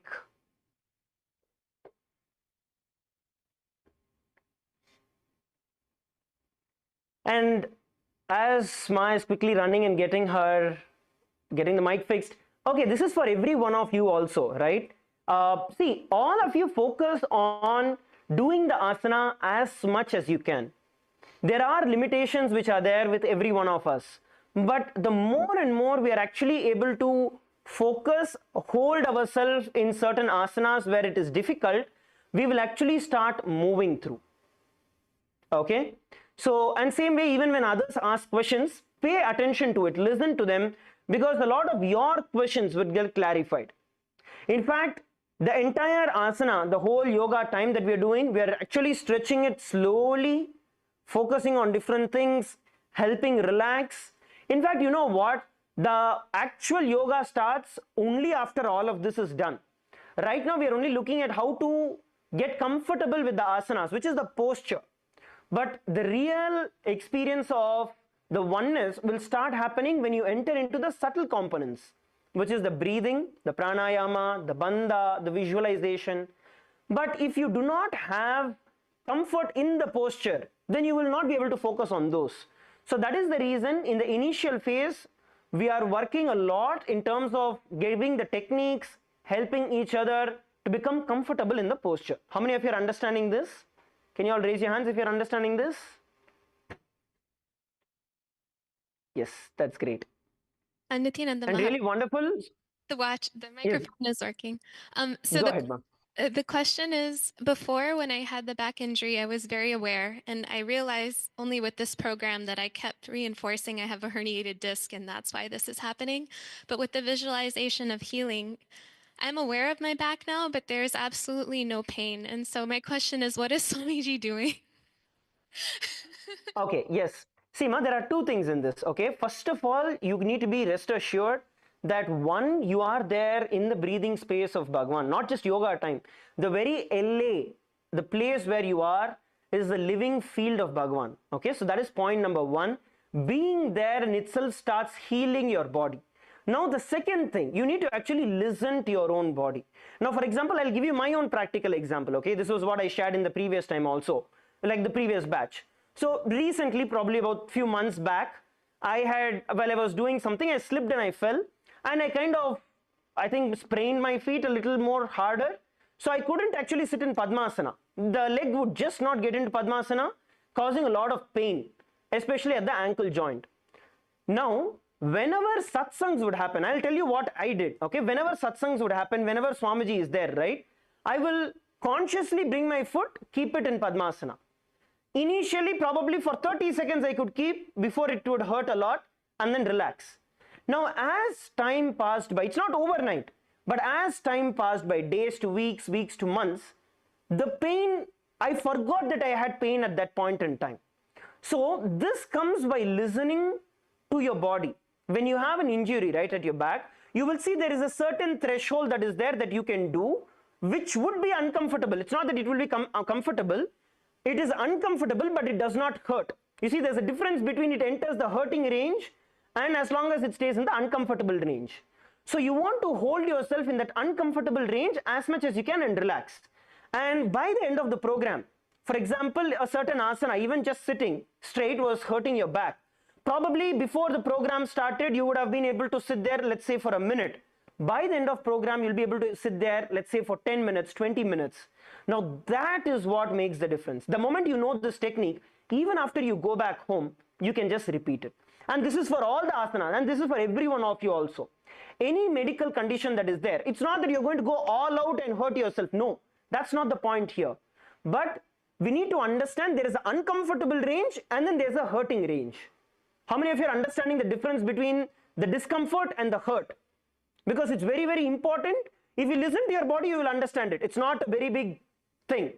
Okay, so you want to keep yourself in the discomfort range, bring awareness to that place, and just see the pain, source of discomfort that is coming. You will see that it starts healing. Jessica, ma, are you understanding, ma?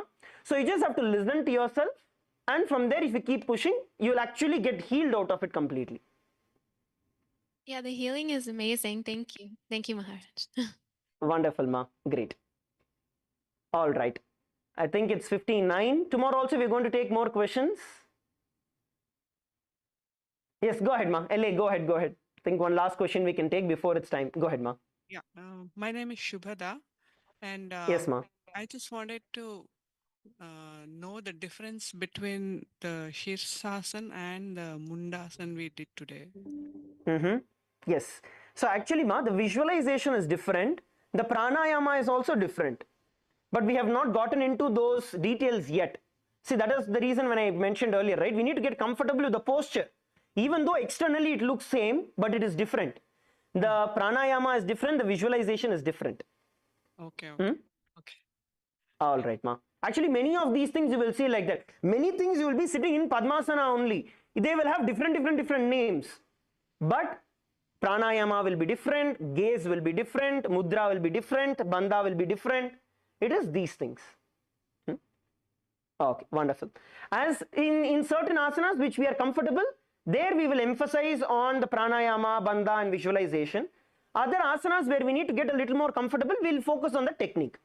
But by the end of the entire Paramashiva Sena program that all of you are attending, you will have a complete different understanding of what yoga we have been doing. I know many of us have been doing morning yoga as part of the routine, but it changes a whole different perspective about what yoga is.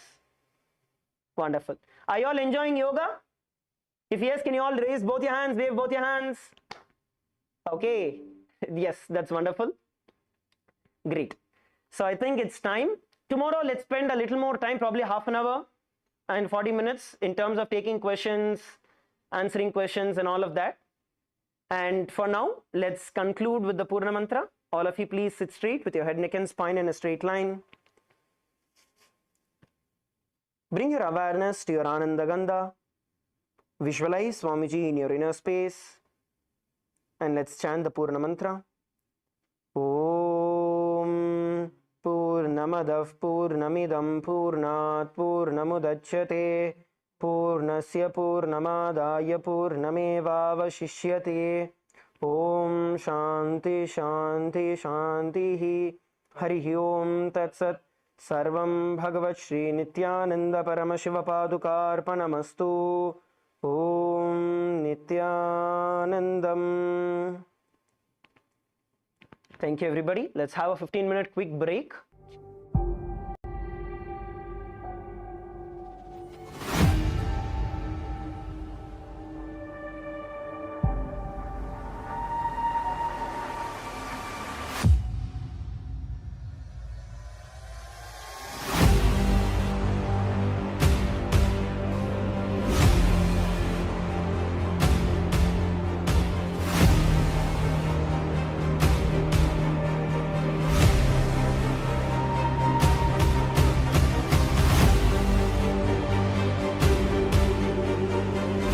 Around 5,000 years ago, at the end of Mahabharat War, the ancient enlightened Hindu civilization consisted of 10,000 Hindu traditions, or sampradayas, that existed in 56 Hindu nations, 200 Hindu kingdoms, 1,700 Hindu provinces that covered more than 6 million kilometers square of Asia. The Supreme Pontiff of Hinduism, SPH, Bhagavan Sri Nithyananda Paramashivoham, is the reviver of KAILASA, this ancient, enlightened Hindu civilizational nation. KAILASA is an unbroken cultural, religious, historical, civilizational, and sovereign continuation and revival of multiple of these historical Hindu sovereign states and Hindu ecclesiastical entities. The unbroken continuity of these ancient Hindu nations through KAILASA results in the legal recognition of KAILASA as per the international customary law, particularly the doctrine of continuity. The international law, the doctrine of continuity, implies that upheavals and revolutions within a country, changes in government, territorial adjustments, measures taken during military occupation, or other internal transformations do not negate the existence of the country, do not affect the legal personality and international obligations of the country or state. The Vienna Convention on Succession of States in respect of treaties, 1978, addresses these principles of the doctrine of continuity as it outlines international law during situation of state succession or continuation. International law recognizes a state's legal personality by recognizing its identity. This perspective extends even during the period when the given state or country is annexed or occupied by a foreign power. Even in such cases, the legal personality of the state is considered to persist, enabling its subsequent re-establishment. Historical examples dating back to the 18th century include cases like Portugal and Genoa that were re-established after the Vienna Congress of 1815. More recent examples include countries such as Poland, Ethiopia, Czechoslovakia, Albania, and Austria that were re-established after World War II. Even when a nation is deprived of its territory, the nation continues to exist. Its sovereignty and international legal personality continues to persist. The Dalai Lama, as the spiritual and temporal leader of Tibet, exemplifies this principle. In 1959, the Dalai Lama was exiled and forced to flee. Despite the challenges faced, the Dalai Lama continues to advocate for the preservation of Tibetan culture and garners worldwide support for Tibetan autonomy on the global stage. Similarly, from 1309 to 1376, the Pope of Catholicism had been in exile in Avignon. Despite this, he was recognized as the head of state as well as head of the church and given full privileges of the position after their return to Rome. Even in 1861, much of the papal territories had been lost, leaving the Pope with no sovereign territory other than the papal residence and related buildings. Yet his temporal powers were still acknowledged. He was recognized as a head of state, and later, the Lateran Treaty of 1929 formally re-established papal sovereignty over the Vatican City. The Sovereign Order of Malta further exemplifies this principle, retaining international recognition as a sovereign entity despite the permanent loss of their territory upon Napoleon's invasion in June 1798. Despite such permanent loss of territory, the sovereignty and the international legal personality of the Sovereign Order of Malta continue to persist. Much later in 1894, the order settled in Rome and acquired two properties, the Magistral Palace and the Magistral Villa that received extraterritorial status. Today, the order maintains diplomatic relations with 112 countries, issues its own diplomatic passports, currency, stamps, and vehicle registration plates, and has been granted observer status in the United Nations. All these examples of state re-establishment illustrate the principle of continuity of states, as per international law, that a state's legal personality persists over time. A nation continues to exist even after a complete loss of territory. A far more striking example is of the oceanic countries, which are under the threat of their entire nation being drowned and submerged due to rising sea levels owing to global warming. In response to such existential threat of climate change, Pacific Island nations, including Tuvalu, have enacted constitutional amendments and made international declarations affirming that their nation and their sovereign rights will continue to persist, despite their entire territory being lost to the sea. This proactive stance is highlighted in the Constitution of Tuvalu Act 2023 and the Pacific Islands Forum Declaration of 2021. The Supreme Pontiff of Hinduism, Bhagavan Sri Nithyananda Paramashivoham, through the line of succession is the present 203rd Emperor of the Hindu Sovereign Kingdom of Surangi Samrajya. He was crowned on the 31st of December 2004 at the age of 26. Thus, by very same principles of the doctrine of continuity, through which the international legal personality of Portugal, Genoa, Poland, Ethiopia, Czechoslovakia, Albania, Austria, Vatican, Tibet, Sovereign Order of Malta, and several other nations has been recognized despite having undergone a period of exile, annexation, occupation by a foreign power, or despite loss of territory. The SPH Nithyananda Paramashivoham, through well-established legal and historical facts about the Hindu sovereign state of the Surangi Samrajyam, derives all sovereign rights and powers of the royal lineage of the Surangi Samrajyam as its 203rd sovereign emperor from his inheritance and continuation of the unbroken succession of the kingdom of Surya Vamsa Surangi Samrajyam Sarvanapitha.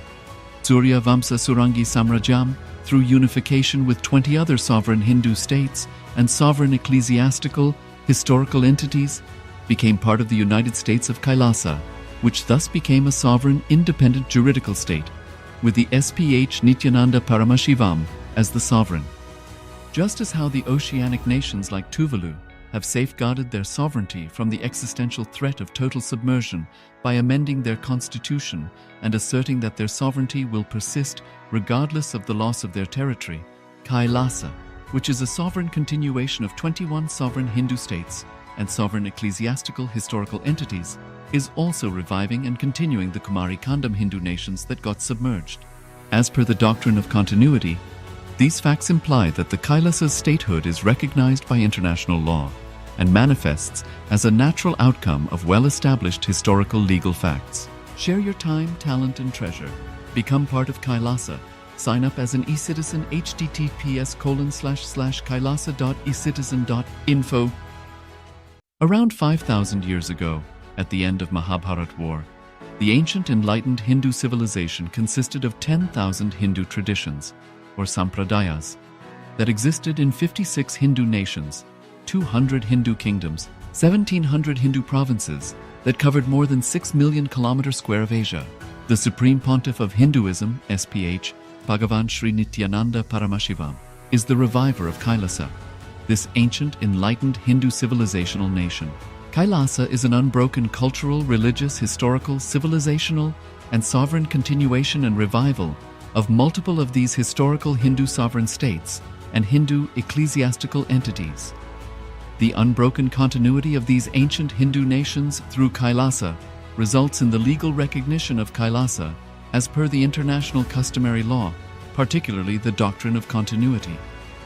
The international law, the doctrine of continuity, implies that upheavals and revolutions within a country, changes in government, territorial adjustments, measures taken during military occupation, or other internal transformations do not negate the existence of the country, do not affect the legal personality and international obligations of the country or state. The Vienna Convention on Succession of States in Respect of Treaties, 1978, addresses these principles of the doctrine of continuity as it outlines international law during situation of state succession or continuation. International law recognizes a state's legal personality by recognizing its identity. This perspective extends even during the period when the given state or country is annexed or occupied by a foreign power. Even in such cases, the legal personality of the state is considered to persist, enabling its subsequent re-establishment. Historical examples dating back to the 18th century include cases like Portugal and Genoa that were re-established after the Vienna Congress of 1815. More recent examples include countries such as Poland, Ethiopia, Czechoslovakia, Albania, and Austria that were re-established after World War II. Even when a nation is deprived of its territory, the nation continues to exist. Its sovereignty and international legal personality continues to persist. The Dalai Lama, as the spiritual and temporal leader of Tibet, exemplifies this principle. In 1959, the Dalai Lama was exiled and forced to flee. Despite the challenges faced, the Dalai Lama continues to advocate for the preservation of Tibetan culture and garners worldwide support for Tibetan autonomy on the global stage. Similarly, from 1309 to 1376, the Pope of Catholicism had been in exile in Avignon. Despite this, he was recognized as the head of state as well as head of the church and given full privileges of the position after their return to Rome. Even in 1861, much of the papal territories had been lost, leaving the Pope with no sovereign territory other than the papal residence and related buildings. Yet his temporal powers were still acknowledged. He was recognized as a head of state, and later, the Lateran Treaty of 1929 formally re-established papal sovereignty over the Vatican City. The Sovereign Order of Malta further exemplifies this principle, retaining international recognition as a sovereign entity despite the permanent loss of their territory upon Napoleon's invasion in June 1798. Despite such permanent loss of territory, the sovereignty and the international legal personality of the Sovereign Order of Malta continue to persist. Much later in 1894, the order settled in Rome and acquired two properties, the Magistral Palace and the Magistral Villa, that received extraterritorial status.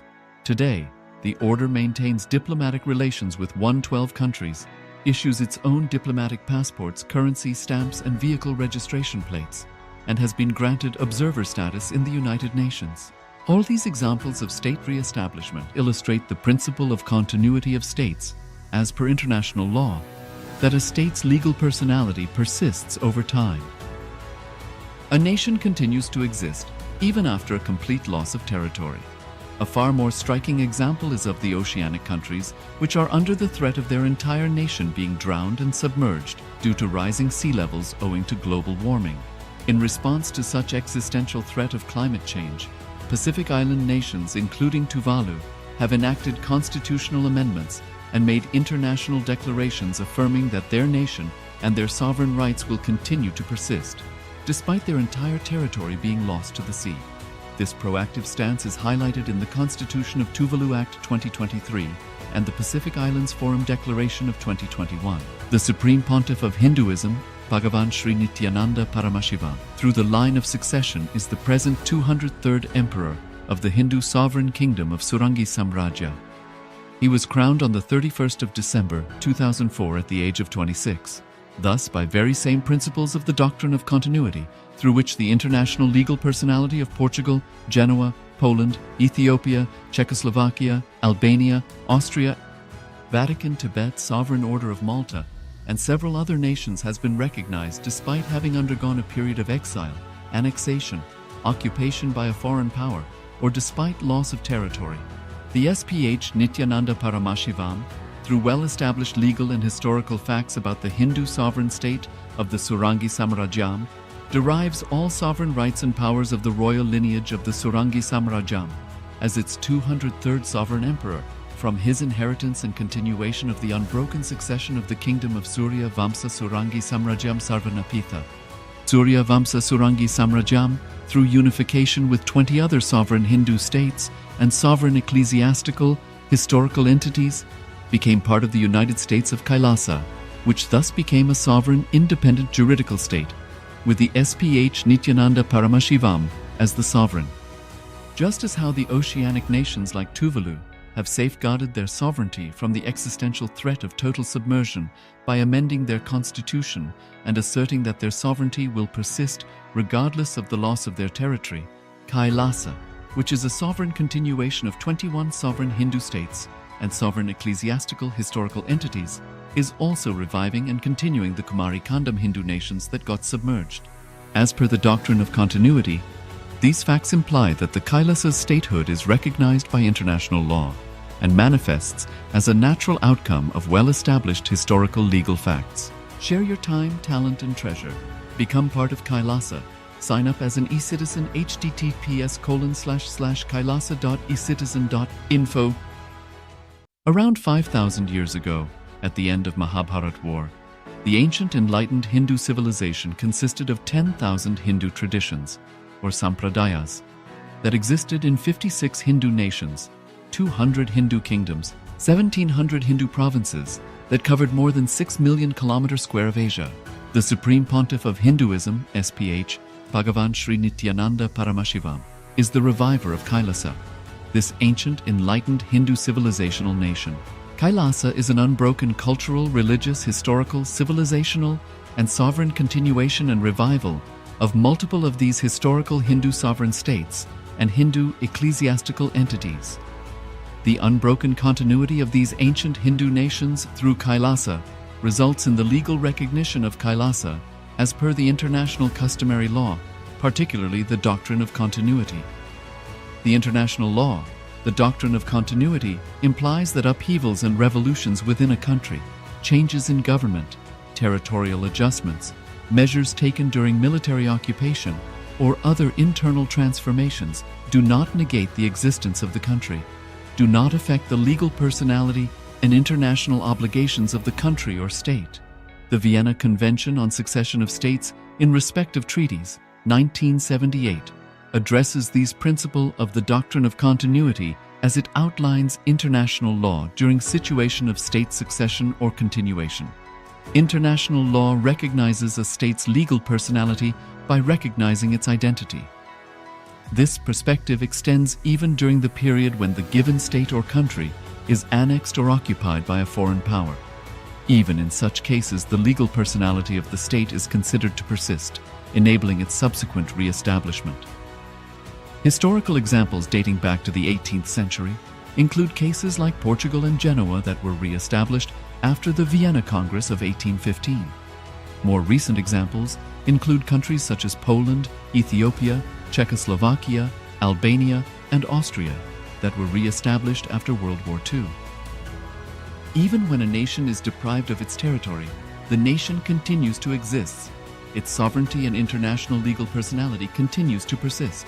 The Dalai Lama, as the spiritual and temporal leader of Tibet, exemplifies this principle. In 1959, the Dalai Lama was exiled and forced to flee. Despite the challenges faced, the Dalai Lama continues to advocate for the preservation of Tibetan culture and garners worldwide support for Tibetan autonomy on the global stage. Similarly, from 1309 to 1376, the Pope of Catholicism had been in exile in Avignon. Despite this, he was recognized as the head of state as well as head of the church and given full privileges of the position after their return to Rome. Even in 1861, much of the papal territories had been lost, leaving the Pope with no sovereign territory other than the papal residence and related buildings. Yet his temporal powers were still acknowledged. He was recognized as a head of state, and later, the Lateran Treaty of 1929 formally re-established papal sovereignty over the Vatican City. The Sovereign Order of Malta further exemplifies this principle, retaining international recognition as a sovereign entity despite the permanent loss of their territory upon Napoleon's invasion in June 1798. Despite such permanent loss of territory, the sovereignty and the international legal personality of the Sovereign Order of Malta continue to persist. Much later in 1894, the order settled in Rome and acquired two properties, the Magistral Palace and the Magistral Villa that received extraterritorial status. Today, the order maintains diplomatic relations with 112 countries, issues its own diplomatic passports, currency, stamps, and vehicle registration plates, and has been granted observer status in the United Nations. All these examples of state re-establishment illustrate the principle of continuity of states, as per international law, that a state's legal personality persists over time. A nation continues to exist even after a complete loss of territory. A far more striking example is of the oceanic countries, which are under the threat of their entire nation being drowned and submerged due to rising sea levels owing to global warming. In response to such existential threat of climate change, Pacific Island nations, including Tuvalu, have enacted constitutional amendments and made international declarations affirming that their nation and their sovereign rights will continue to persist, despite their entire territory being lost to the sea. This proactive stance is highlighted in the Constitution of Tuvalu Act 2023 and the Pacific Islands Forum Declaration of 2021. The Supreme Pontiff of Hinduism, Bhagavan Sri Nithyananda Paramashivoham, through the line of succession is the present 203rd Emperor of the Hindu Sovereign Kingdom of Surangi Samrajya. He was crowned on the 31st of December 2004 at the age of 26. Thus, by very same principles of the doctrine of continuity, through which the international legal personality of Portugal, Genoa, Poland, Ethiopia, Czechoslovakia, Albania, Austria, Vatican, Tibet, Sovereign Order of Malta, and several other nations has been recognized despite having undergone a period of exile, annexation, occupation by a foreign power, or despite loss of territory. The SPH Nithyananda Paramashivoham, through well-established legal and historical facts about the Hindu sovereign state of the Surangi Samrajyam, derives all sovereign rights and powers of the royal lineage of the Surangi Samrajyam as its 203rd sovereign emperor, from his inheritance and continuation of the unbroken succession of the kingdom of Surya Vamsa Surangi Samrajyam Sarvanapitha. Surya Vamsa Surangi Samrajyam, through unification with 20 other sovereign Hindu states and sovereign ecclesiastical, historical entities, became part of the United States of KAILASA, which thus became a sovereign, independent juridical state, with the SPH Nithyananda Paramashivoham as the sovereign. Just as how the oceanic nations like Tuvalu have safeguarded their sovereignty from the existential threat of total Om Nithyananda.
Yes, Nithyananda.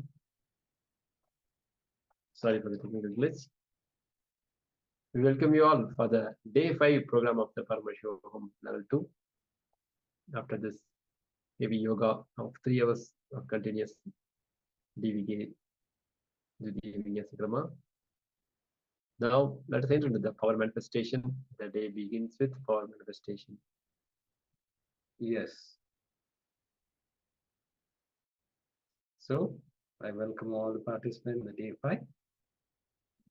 Now, after the intense yoga, it is advised to have power manifestation because that will become your biomemory and muscle memory. So I request all the participants to blindfold yourself, sit straight with your head, neck, and spine. Before entering to the power manifestation, let's have this Shastra Pramana, the spiritual reference to manifest the power of third eye. So let us enter into the Shastra Pramana. Kapalantharmano nisya tishtam militalochanaha kramena manaso dhadyat lakshayet lakshamuttamam. The translation goes, by fixing the mind on the inner space within the crown center and sitting stably without any movement, having the eyes closed in succession, by that stability of the mind and inner space through the power of the third eye, one directly sees the ultimate goal, Lakshyam. By having the vision beyond the sight that reveals any object or place, attaining the space of oneness with the source, Paramashiva. So let us enter into the power manifestation of third eye. I request all the participants to blindfold yourself. Close your 2 physical eyes. You'll be seeing through the third eye. So chant the Mahavakya intensely. Be in the space of oneness. From the space of oneness, request Swamiji to reveal whatever is being projected through the third eye. I request all the participants to sit straight with your head, neck, and spine straight line. Keep chanting the Mahavakya intensely as we enter into the power manifestation. Om Nithyananda Paramashivoham. Om Nithyananda Paramashivoham. Om Nithyananda Paramashivoham. Om Nithyananda Paramashivoham. Om Nithyananda Paramashivoham.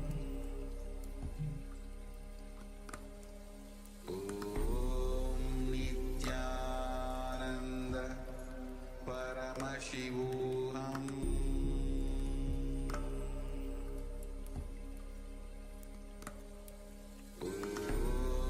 Nithyananda Paramashivoham. Nithyananda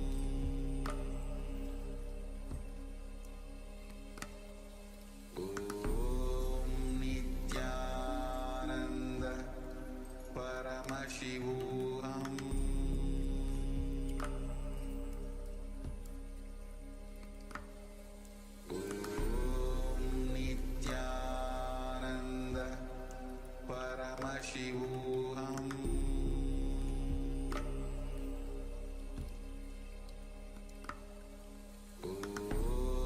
Nithyananda Paramashivoham.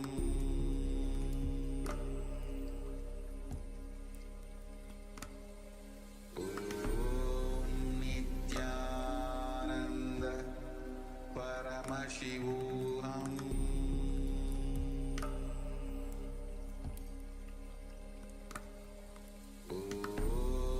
Nithyananda Paramashivoham.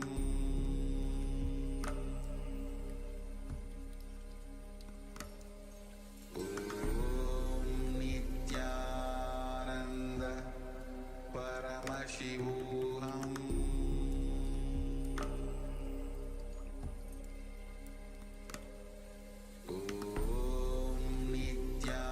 Nithyananda Paramashivoham.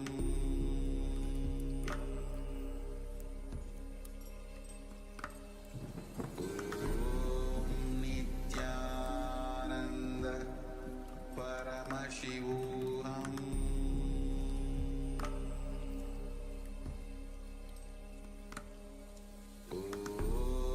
Nithyananda Paramashivoham.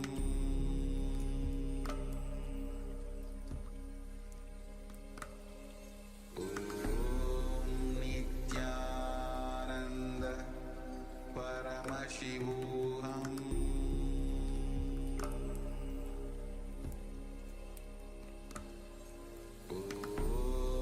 Nithyananda Paramashivoham. Nithyananda Paramashivoham.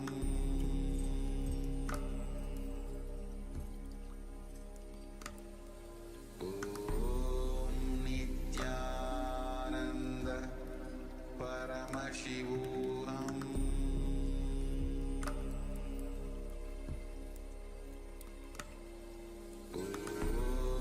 Nithyananda Paramashivoham.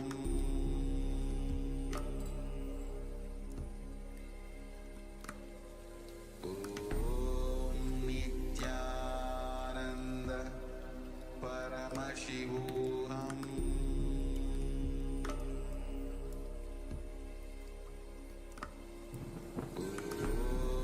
Nithyananda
Paramashivoham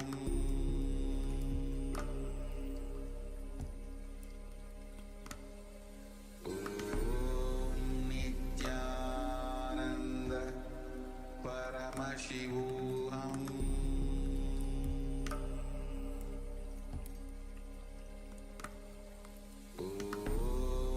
Nithyananda Paramashivoham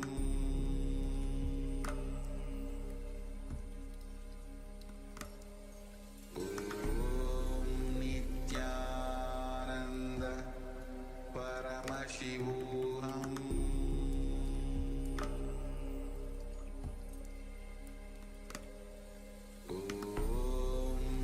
Nithyananda Paramashivoham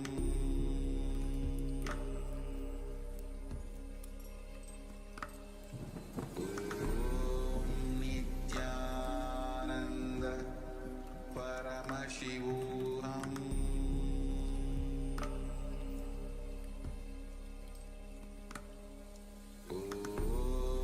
Nithyananda Paramashivoham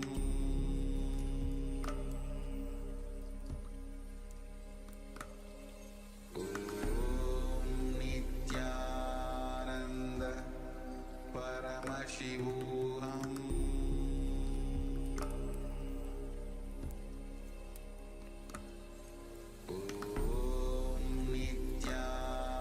Nithyananda Paramashivoham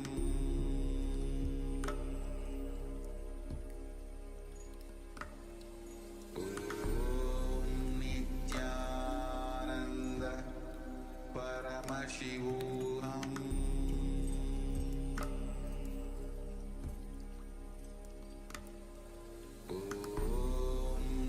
Nithyananda Paramashivoham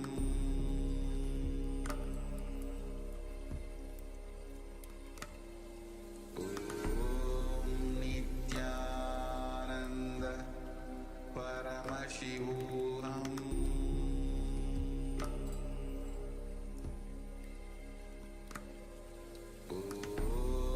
Nithyananda Paramashivoham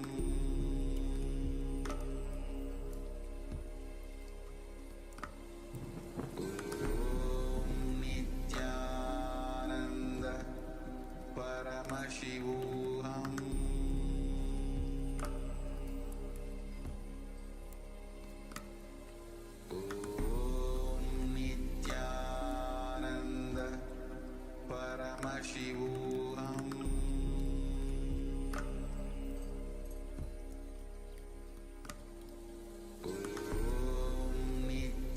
Nithyananda Paramashivoham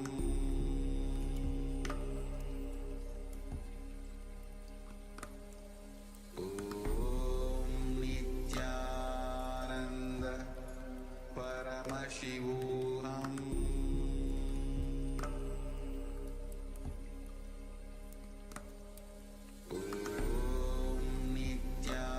Nithyananda Paramashivoham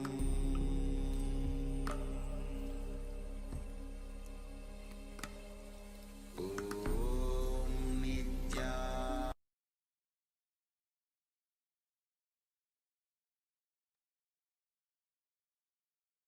Yes.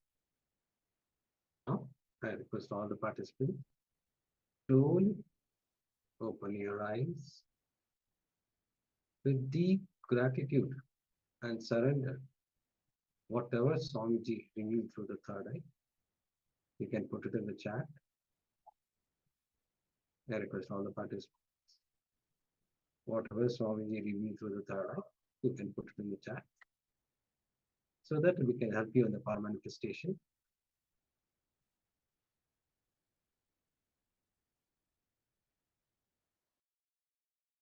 I see several participants not switched on your camera. Please switch on your camera. And who are watching in YouTube also, go ahead and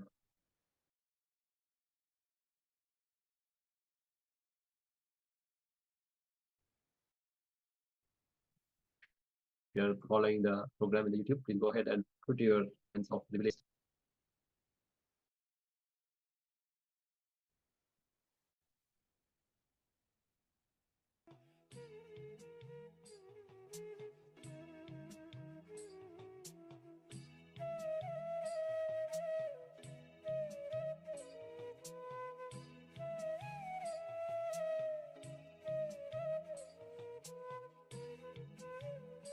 This can be powerful cognition, or a click, or an image, or a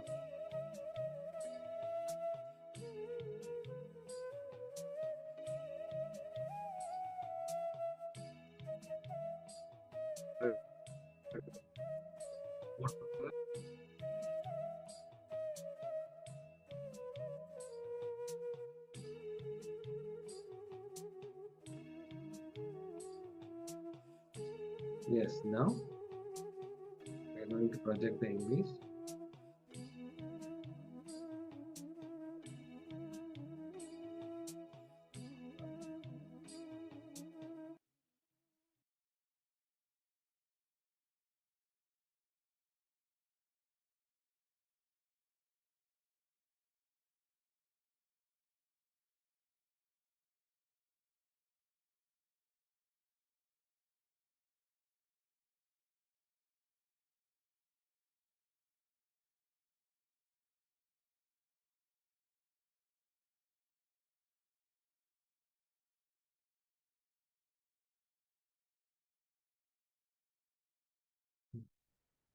Yes, it's Mother Meenakshi in a beautiful decoration. If you're seeing this deity, the Mother Meenakshi, you can put it in the chat, or a parrot, or a green color, or any other colors, or flowers, or jewels, you can put it in the chat.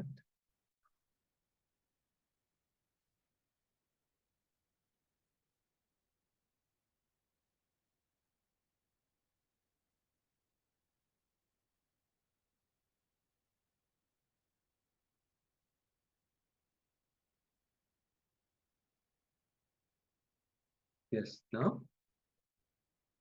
let's enter into the next session.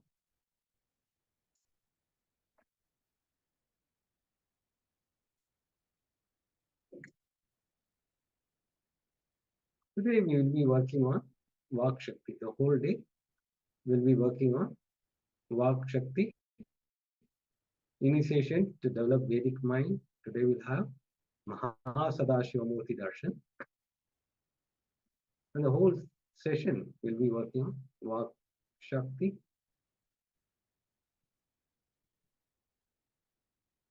Listening into your own listening.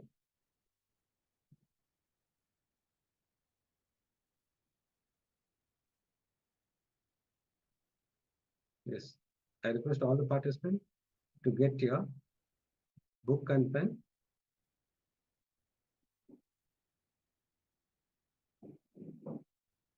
Just grab water, book and pen so that you don't move here and there.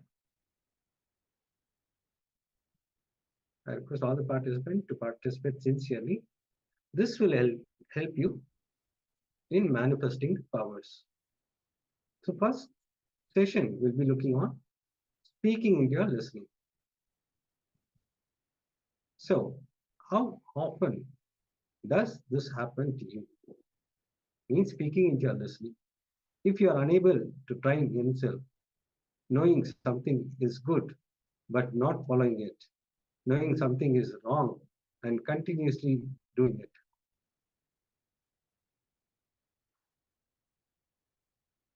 When you are not able to speak into your listening, you will not have any respect for your thinking. Understand? When you are not able to speak into your listening, you have no respect for your thinking. How much you respect your thinking, that much only you will be successful in your life. Many times you will see that there will be saying something in your mind and you will go opposite to that. So you are not respecting to your listening. How much you respect your thinking, that much only you'll be successful in your life. For an example, Swamiji, I know this is right, but I'm not able to do why, when, what to do. All this will take because you are not able to speak into your listening. When you speak into your listening, you will know how to speak into the other's listening. That is where it plays a major role. First, you have to start into your listening. Then you will be able to know to speak into a other. Speaking into your listening, you will be more and more advaitic, authentic. Speaking into others' listening, you will become more and more expansive.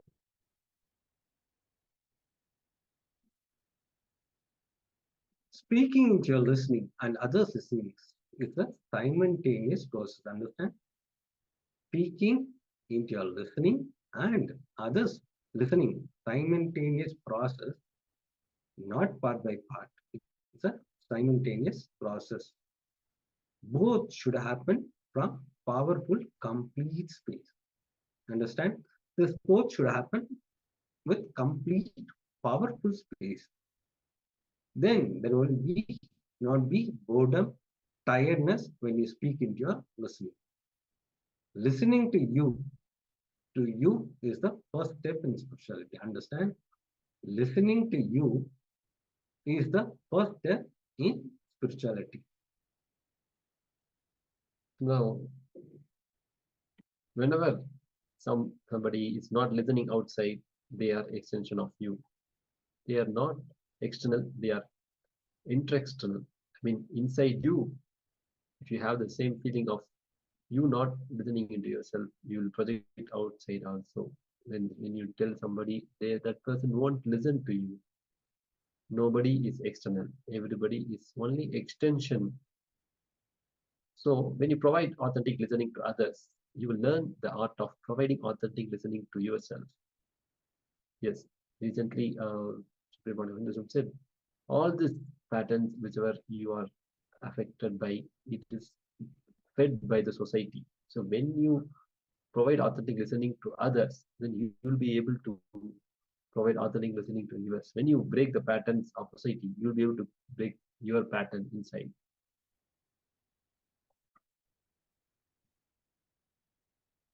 Now, let us contemplate on this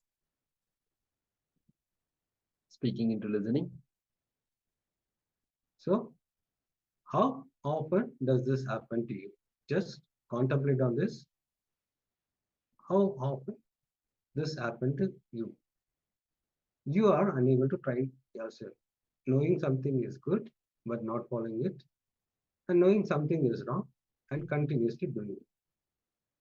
Will you some time please spend on how often does this happen to you? Knowing something is good, but not following it. Knowing something is bad, then but continuously doing it.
Yes.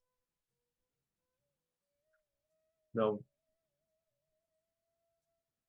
after we understood about the speaking into listening, now let us enter into the inter-guided exercise, which is directly by Supreme Pontiff,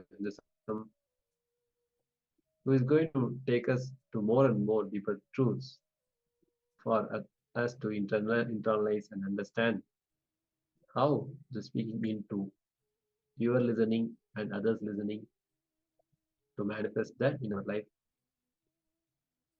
Please be seated with the head, neck, and spine in a straight line. Have your book and paper so that whatever powerful cognition revealed by Swamiji, you can put it. This will help you in manifesting your reality. So now let's enter into the intra section guided by the Supreme Pontiff of Hinduism, Bhagwan Sri Nithyananda Paramashivoham. Please sit straight.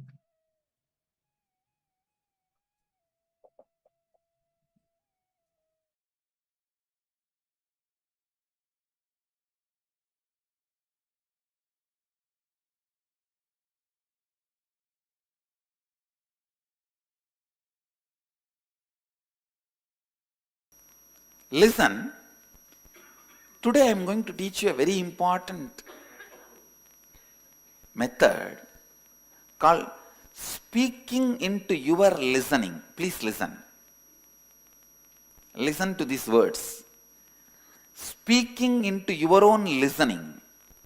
Many times people tell me, Swamiji, I know this is the right path, but I am not able to do. Why? What to do? Addictions. Unable to train yourself.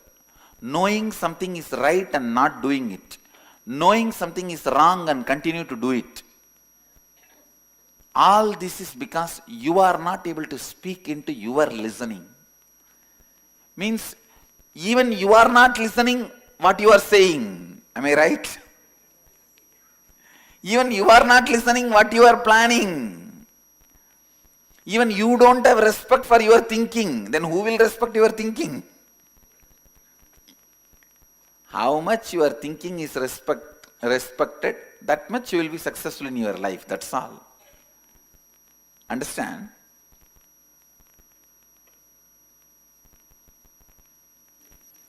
When you learn to speak into your listening, you will know how to speak into others' listening. Today I am going to teach you both. Speaking into others' listening, speaking into your listening. When you speak into your listening, you will become more and more Advaitic, authentic. When you speak into others' listening, you will become more and more expansive. How many of you understand what I am saying? See, life is all about speaking into your listening and speaking into others' listening. That's all. That's all.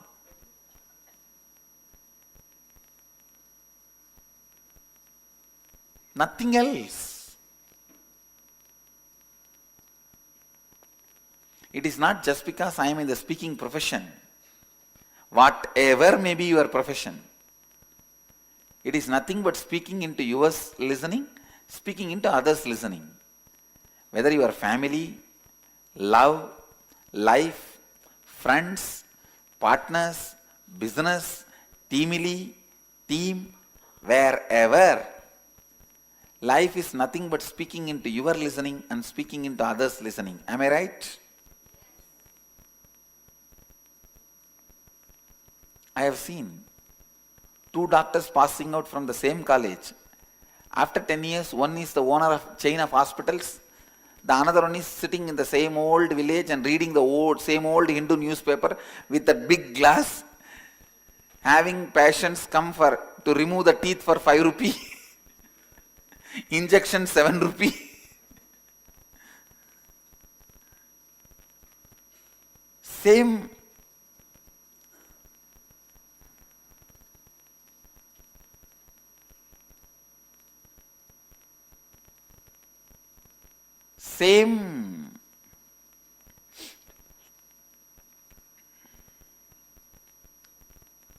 Profession.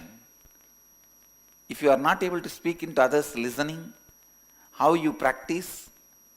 If you are able to speak into others' listening, the way you practice is totally different. How many of you understand what I am saying? So today, practicing to live,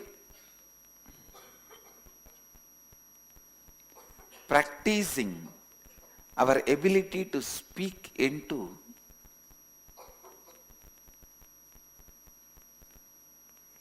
your listening and others listening. What do you think as the ultimate reality in your life? Can anyone shout out? Just shout out from there. Enlightenment, bliss. I can say bliss is the utility word of enlightenment experience. Enlightenment is bliss is like applied science. Enlightenment is original science. Pure science. Speaking into your listening, speaking into others listening. Now you all said the ultimate reality is enlightenment. Today let us take few minutes. You pen down, listen. First pen down few ways how you are going to convince you, speak into your listening that enlightenment is the ultimate reality and how to make that as a lifestyle. Listen, first listen. Pen down something to speak into your listening. And second part, pen down how you are going to speak into the listening of your whole group and make them understand this is the ultimate reality. A small homework exercise. Then I will lead you to the main process. Just a small process. Understand? Listen. First, pen down few thoughts. It can be 1 page, 2 page. How you are going to speak into your listening. This is the ultimate reality I want to achieve. Second page, how you are going to speak into the group's listening. Make everyone in the group understand that this is the ultimate reality. You should be able to face their questions and get shaken. Why people are afraid of questions, They are afraid before they convince the other person, the questioner may convince them. When you are not sure about your position, you are afraid of questions.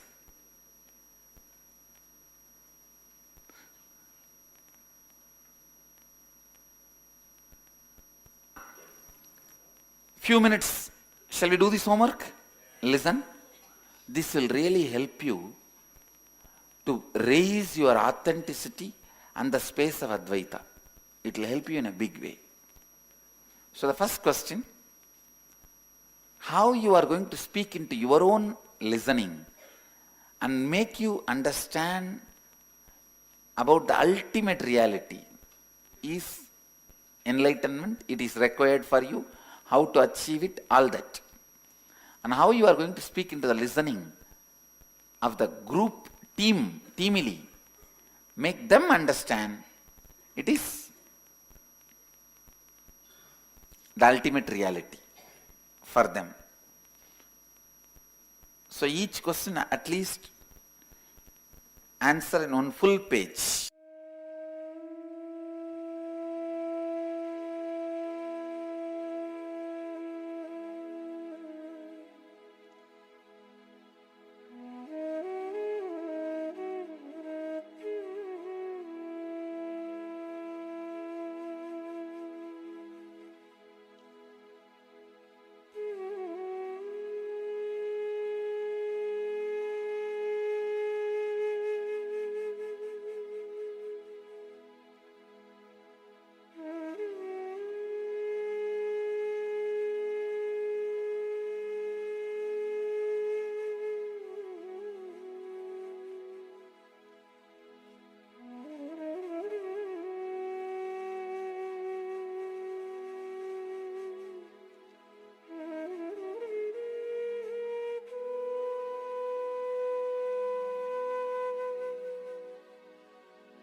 Today is the best day.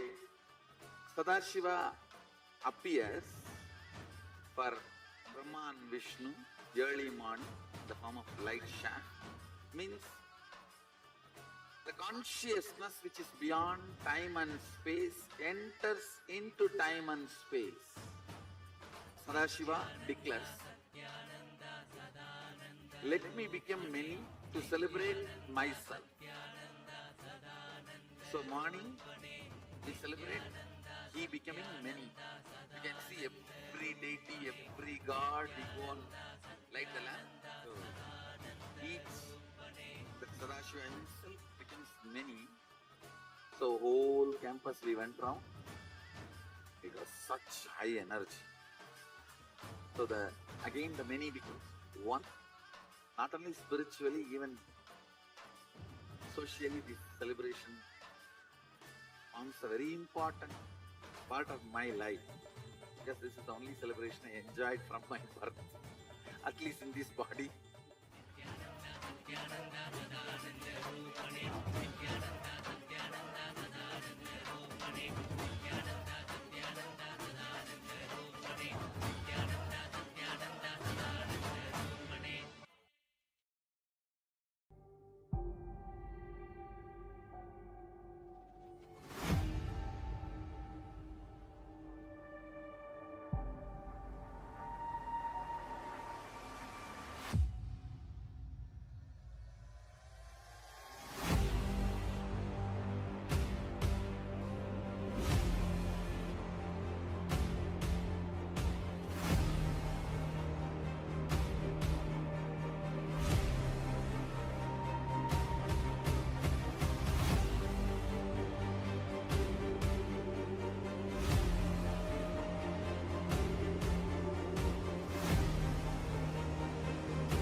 Today is the best day.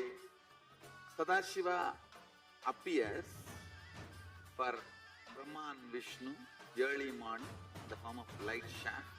Means the consciousness which is beyond time and space enters into time and space. Sadashiva declares, let me become many to celebrate myself. So morning we celebrate he becoming many. You can see every deity, every god, we go and light the lamp. So each, the Sadashiva himself becomes many. So whole campus we went round. It was such high energy. So again the many becomes one. Not only spiritually, even socially this celebration forms a very important part of my life, because this is the only celebration I enjoyed from my birth, at least in this body.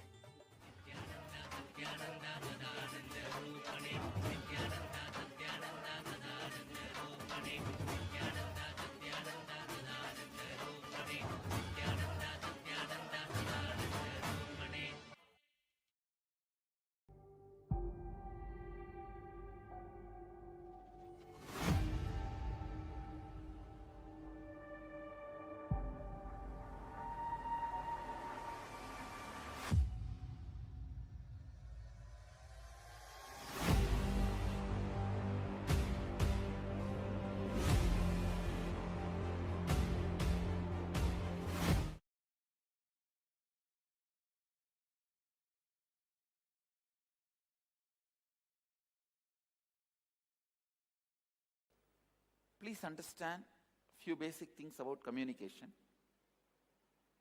This is one of the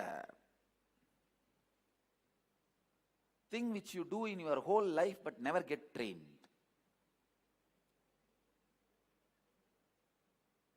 Many things you do only little, few minutes, few hours in your life, you get trained for that. For example, eating. From the childhood, you get trained, and almost in India, each family, one person is wasted on it. Cooking. No, that is one of the biggest problem we have. We Indians need a separate person dedicated to keep that furnace alive continuously. Eating.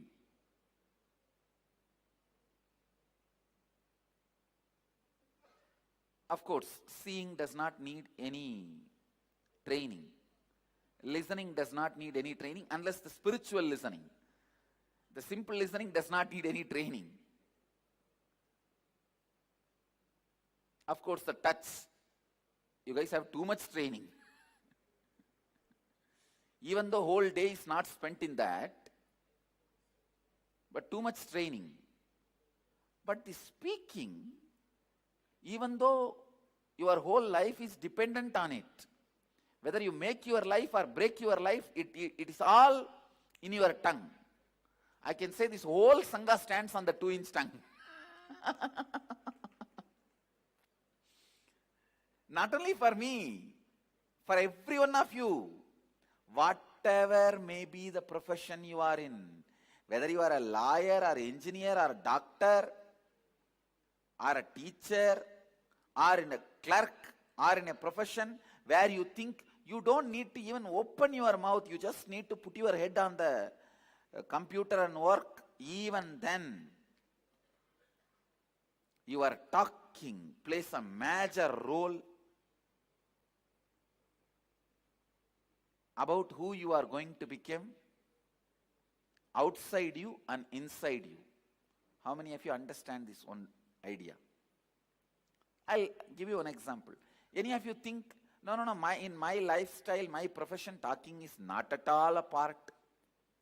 Can you raise your hand? So, see, all of you understand. Such a vital part. Unfortunately, we never had a training. Maybe few of you would have had 1 or 2 corporate trainings where that fool himself will not know what is communication. One guy came to me and said, Swamiji, bless me for wealth. I said, Tathastu, I'll create the space for you. Suddenly, after a month or maybe few months after that, he comes with so much of jewels and a car and he became rich. I asked him, what is the secret? How did you get? I know I have created a space, but how it has become reality, tell me. Means what method? It became reality. He said, Lakshmi Yantra, Swamiji. I said, who gave you that yantra? No, I started giving to others.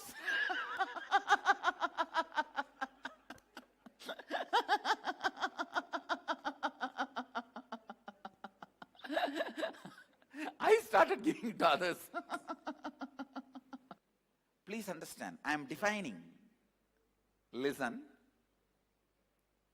Communication is ability to transmit the same visualization you carry into others' inner space and create the impact as you want. Understand, I am defining communication. Transmitting the same visualization which you hold in your inner space and create the impact you want. If you listen to the satsang or when I describe some stories, you will see literally you don't need to struggle to visualize. Whether the small dog was there in the scene or the pillar was there, I'll put the visualization. You just need to sit there. Transmitting that whole visualization Before entering into the communication session, I wanted you to unclutch from the word unclutching, listen. Now I wanted to tell you all one important thing. All these last few days, your unclutching is not a complete unclutching. You are unclutching using the word unclutching. It means, Ramana Maharshi gives a beautiful example. When you burn a dead body, you use a stick to beat and push the body into that, unless you get a fire for somebody's cigarette smoking. You are expected to put all parts of the body into that fire and burn. After you burn the body, that stick also will be thrown into the same fire and burnt. So this unclutching is the stick now you are using to burn all incompletions. Now you have to throw that unclutching also into that fire and be complete with it. That is why many times, even the moment you think of unclutching, you have incompletion, you will be failure, you can't do. Even the idea unclutching gets associated with your incompletions. How many of you have felt it? Oh, unclutching, oh, boring once more. No. Now we will have to complete even with that. Even that idea of unclutching, you have to unclutch without the word unclutching. Only then I can initiate you into communication. See, communication can happen from a space where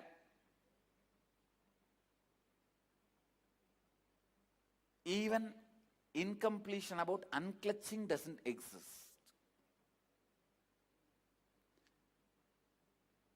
When you use a sword and fight, naturally the sword gets dirty by being bloody, by the touch of the blood. Same way, when you use the unclutching sword and complete many of your incompletions, that gets dirty. Even that has to be completed. Listen. Now listen to the instruction. Without even using the word unclutching. See, when you sit, some thought will come. You will say first, unclutch. Then 2 seconds maybe, there won't be any thought. Then again some other thought will come. Then again unclutch. Again some other incompletion will come. Again unclutch. After a few seconds, there will not be any incompletion other than this unclutch idea. Unclutch from that also. Means increasing the gap between one thought and the other thought. All of you understand? Please listen. Are you all listening? Listen. First, the word unclutch, unclutch.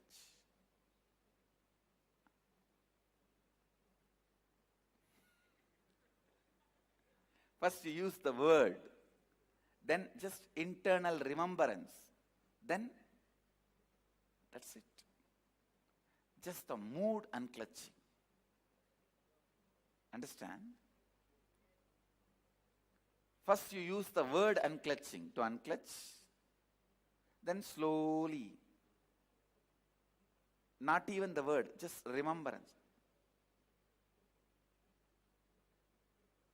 Then just the mood unclutching. Again, if you are pulled out of your inner space and you go around in the incompletions, when you come back, unclutch.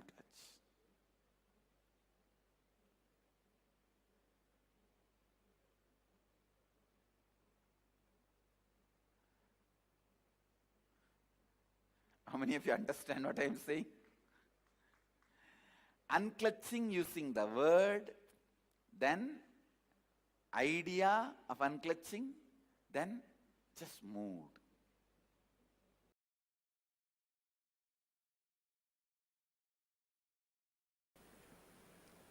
Our question is, dear Swamiji, as you say, facing fear is the only way to go beyond any fear.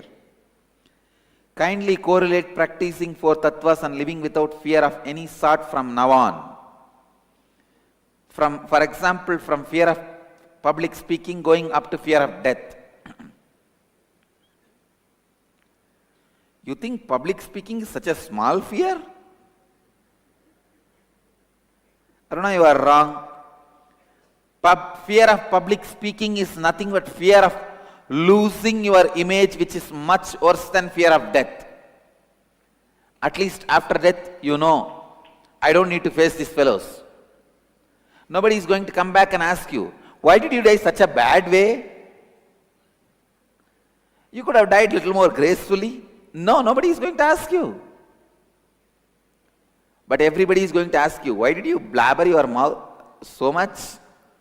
Why did you open your mouth and lose the little respect you had? Everybody is going to ask you. So fear of public speaking is much more than fear of death. Getting it?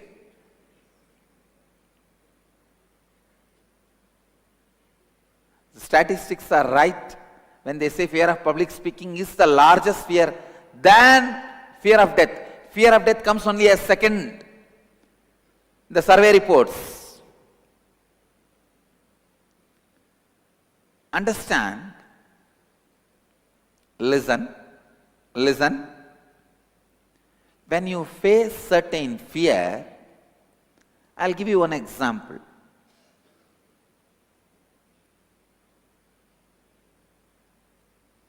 For example, fear of losing all your wealth. When you face that fear, you don't need to start believing you will lose one day, but you will face it. Listen. Usually what you do, in the name of facing the fear, you say, all right, now I lost it, what can be done? Let me face. Then what happens? One part of you confirms you are going to lose all the wealth, and then it will say, no, how can you live? How can you live? What is this? Why are you thinking all this? Listen. How many of you understand what I am saying? So now you are caught between whether to accept you are going to lose the wealth one day, or just to hide and suppress. No, I am not going to lose. I am not going to lose. I am not going to lose. If you say you are not going to lose, your heart is not going to believe. If you say, yes, I am going to lose, now what to do? Again, see, you are powerless now, what to do? What is the way to save yourself? Your mind somehow keeps you in the rut. Listen. You don't need to believe you are going to lose the wealth. And you don't need to have the fear. What will you do if you lose the wealth? Understand? I am giving you one more example. Let me expand. First, when you have the fear of losing the wealth,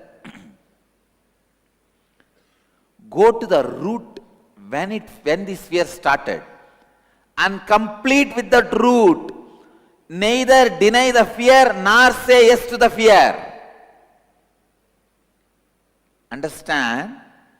When you have the fear, if I lose all my wealth, what will happen? Don't deny, no, I am never going to lose my wealth. No, don't tell that within you. And don't say, yes, I am going to lose the wealth, what can I do? Don't say that. Neither say yes nor say no to that fear. Go to the root of the fear and complete with it. How many of you are getting it? So how many of you are struggling saying yes or no to that fear? Whether you say yes or no, you are caught.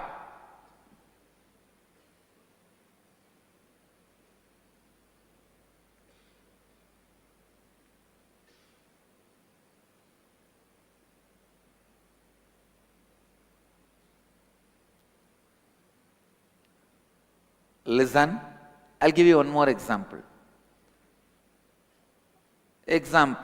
You went and did some crime. Now you are afraid, you may be imprisoned.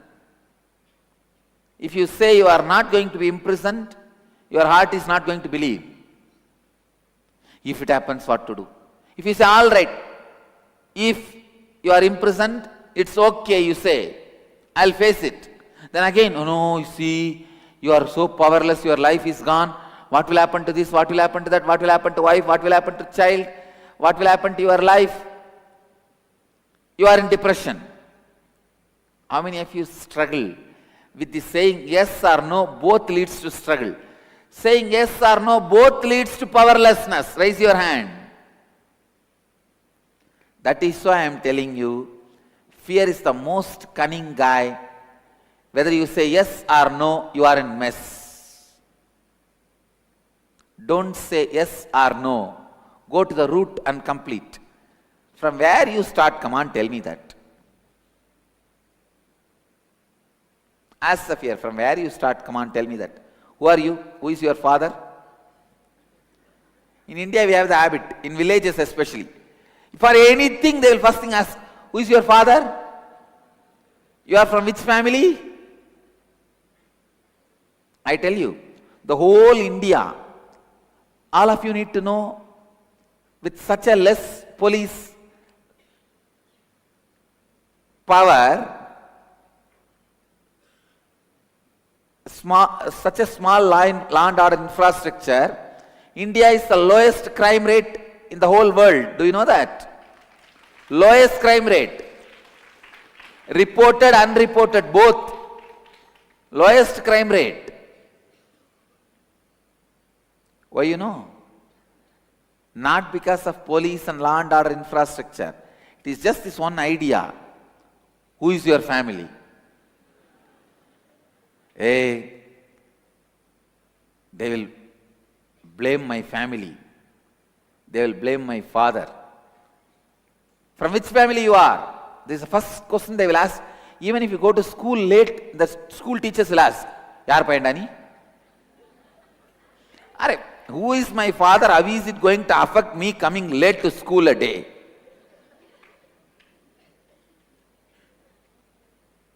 For everything, family will be held as responsible. So just that one pattern only keeps the whole India crime free, or lowest crime. Understand, whenever you need to face the fear, when I say face the fear, I don't mean accept the fear. No. Find the root of the fear and face it. Complete with it.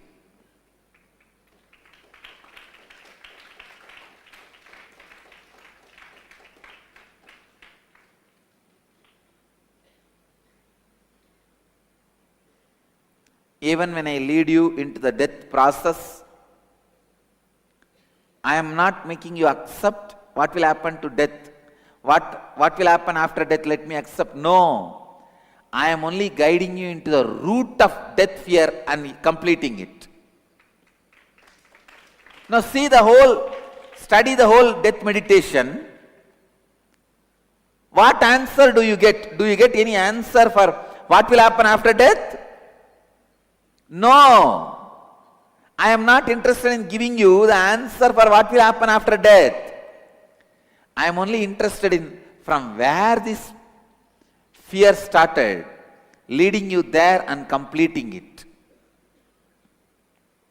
So, the fear of public speaking. Don't say you will be failure in the public speaking and you will lose your face. Don't say you will never be failure, you will be successful.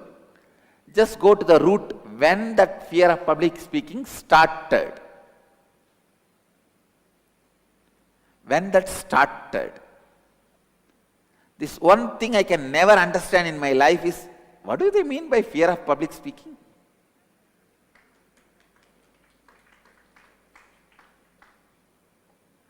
Once I asked one fellow, you should receive enlightenment. When are you going to receive? He said, tell me, Swamiji, which shop it is available, I will go and receive. Like he can't understand What is enlightenment? Same way, I can't understand the meaning of the word fear of public speaking. Because my first public lecture was delivered at the age of 10. When I was 10, I spoke on Patanjali Yoga Sutras.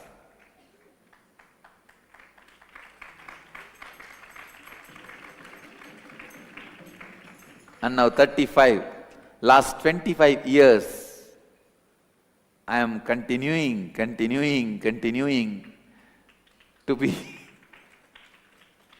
in the public, and only last 10 years we started video recording the satsangs, but otherwise my public life is 25 years.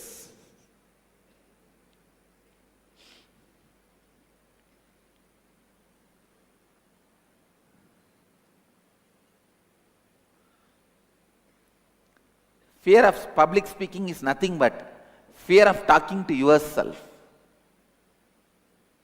First, bring integrity with what the word you utter to you.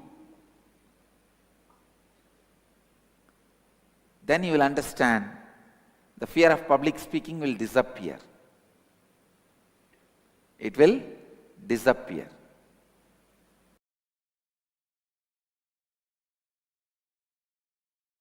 Please understand,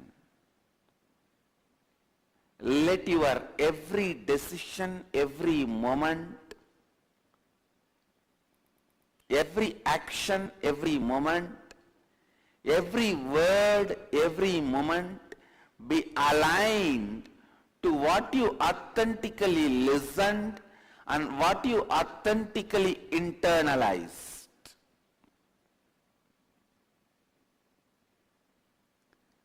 Removing the gap between your internalized great truths and your living. Please understand.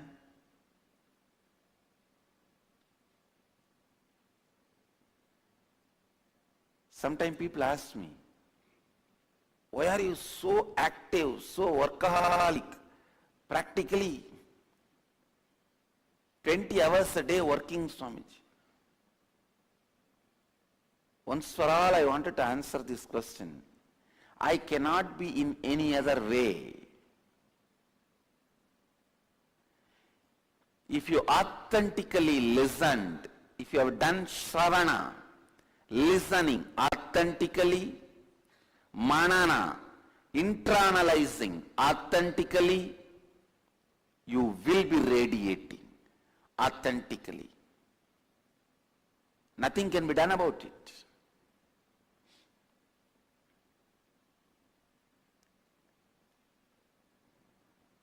When the shravana, listening, and manana,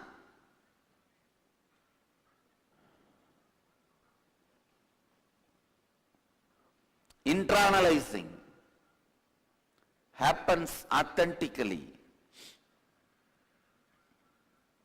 nididhyasana, radiating, will happen authentically.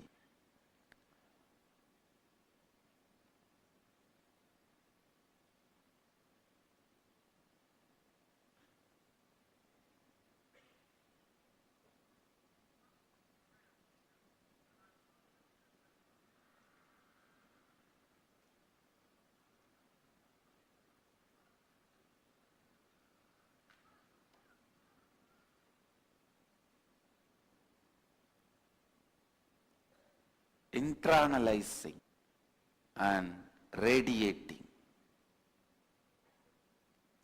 Please listen.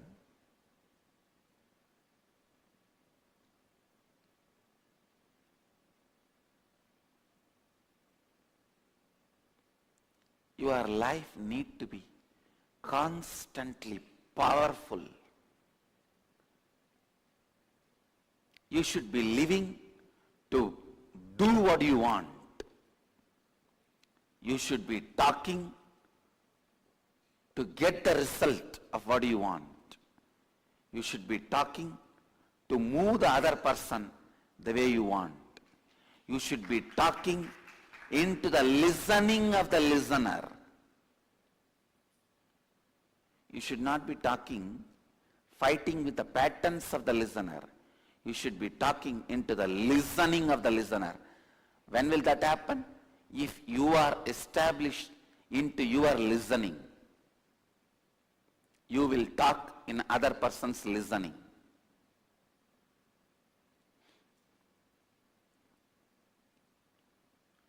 If I have to simply translate the word radiating in a very colloquial way, Nithyananda, radiating means minding your business. Not wasting your life. Laziness, boredom, diversion does not have a place in your life when you are radiating. Radiating means radiating. It's a straightforward. Radiating means radiating.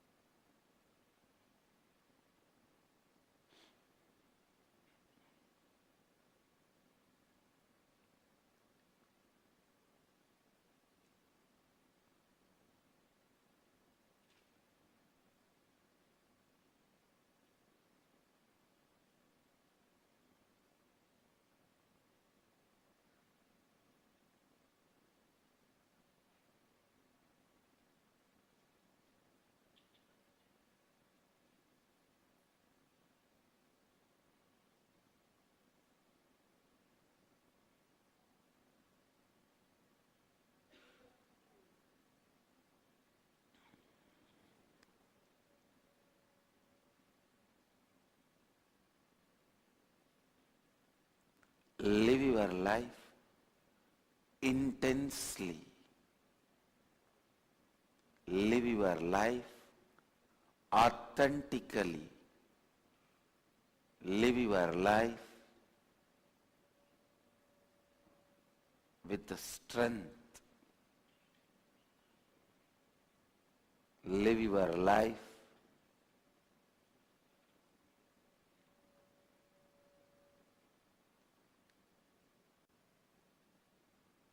without confusion.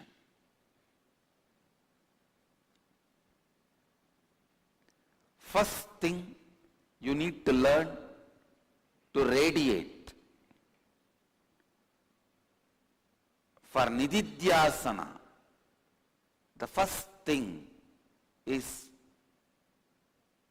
learn to think and speak with the same cognition you arrived by internalizing. Please understand. I am explaining step by step. First, you authentically listen to the great truths. Whenever you authentically listen, whatever you listen will be converted as a great truths by your inner space. Your inner space has a capability. It has power to separate right and wrong. In Vedic tradition, we have a beautiful example called Paramahamsa. The bird Hamsa, if you mix the rice and some other items, it will separate the rice. Only eat that. If you mix milk and the water and keep it, it will suck only the milk and leave the water. The Hamsa, bird Hamsa has that power. Same way, a man who takes the right things inside and leaves unnecessary things outside is Paramahamsa. If you bring authentic listening into you, you will become Paramahamsa.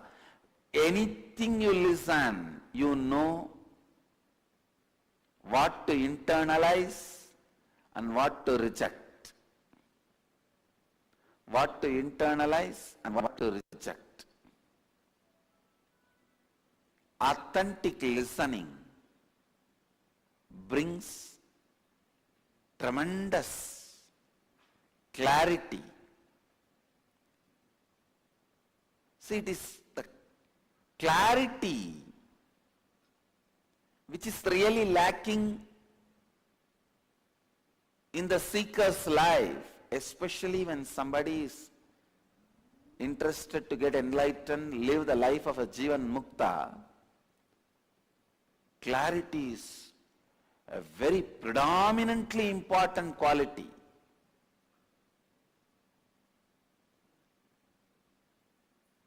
Very predominantly important quality. Please listen. Clarity. Shankara has written a separate book on this subject, Viveka Chudamani. The whole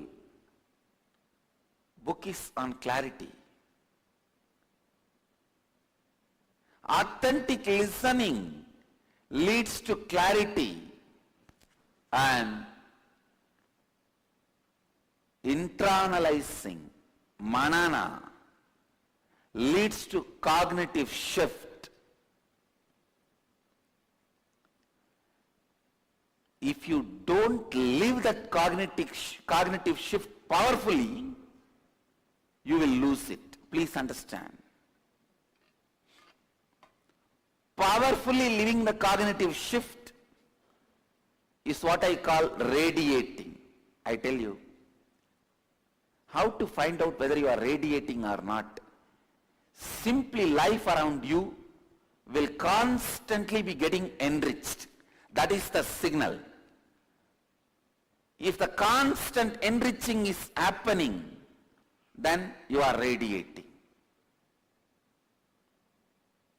Around me, whether you are 6 or 60, 8 or 80, you can't go without getting enriched.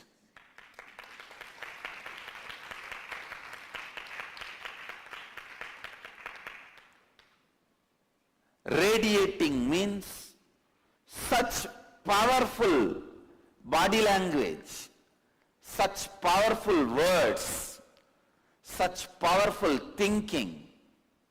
You go on enriching, constantly winning the game of life. I am telling you, neither you can 100% speak into your listening, nor you can 100% speak into others' listening, because you are off, others are off. When you can speak into your listening, other listening, authentically, only then you will be able to speak into your listening 100%, others listening 100%. How many of you are thinking, first I will speak into my listening 100%, then I will speak into others listening? Raise your hand. It is foolish. How many of you are thinking, I will speak into others listening, I don't care about speaking into my listening? Raise your hand. Again, this is foolishness. Understand? It is, you go on doing both becomes complete, perfect. Because you are not 100% stored in you. You think all your treasure is in your hand. Already some fellows have put the hole in your backyard and pulled out the treasury. You are only sitting safeguarding the front door. Because the front door is not opened, front door of the treasury is locked and you have the key, you are thinking your treasury is safe. Already some fellow has gone through the back door and drilled and pulled many things. You are sitting with the empty. You understand? Your 100% is not with you. Same way, your 100% is not with others. Still, at least the empty locker you are having and your key you are having. So, it has to be a simultaneous process, speaking into your listening and speaking into others' listening. Both should be from powerful, complete space. Listen, listen. Listen here. Say, how many of you listen? You feel, first let me completely speak into my listening, only then I will speak into others' listening. Raise your hand. Whenever you try to speak into others' listening, you will always carry the incompletion. I myself not complete. How can I speak into others' listening? Am I right? So that makes you powerless. All these people, I don't care about whether I am speaking into my listening. Let me speak into others' listening. Again, you are feeling powerless. How many of you are getting it? Actually, many times you speak into others' listening even though you are not convinced. You are not able to speak into your listening. Many times. When you try to make your husband disciplined, wife disciplined, look in. Are you convinced about that? No.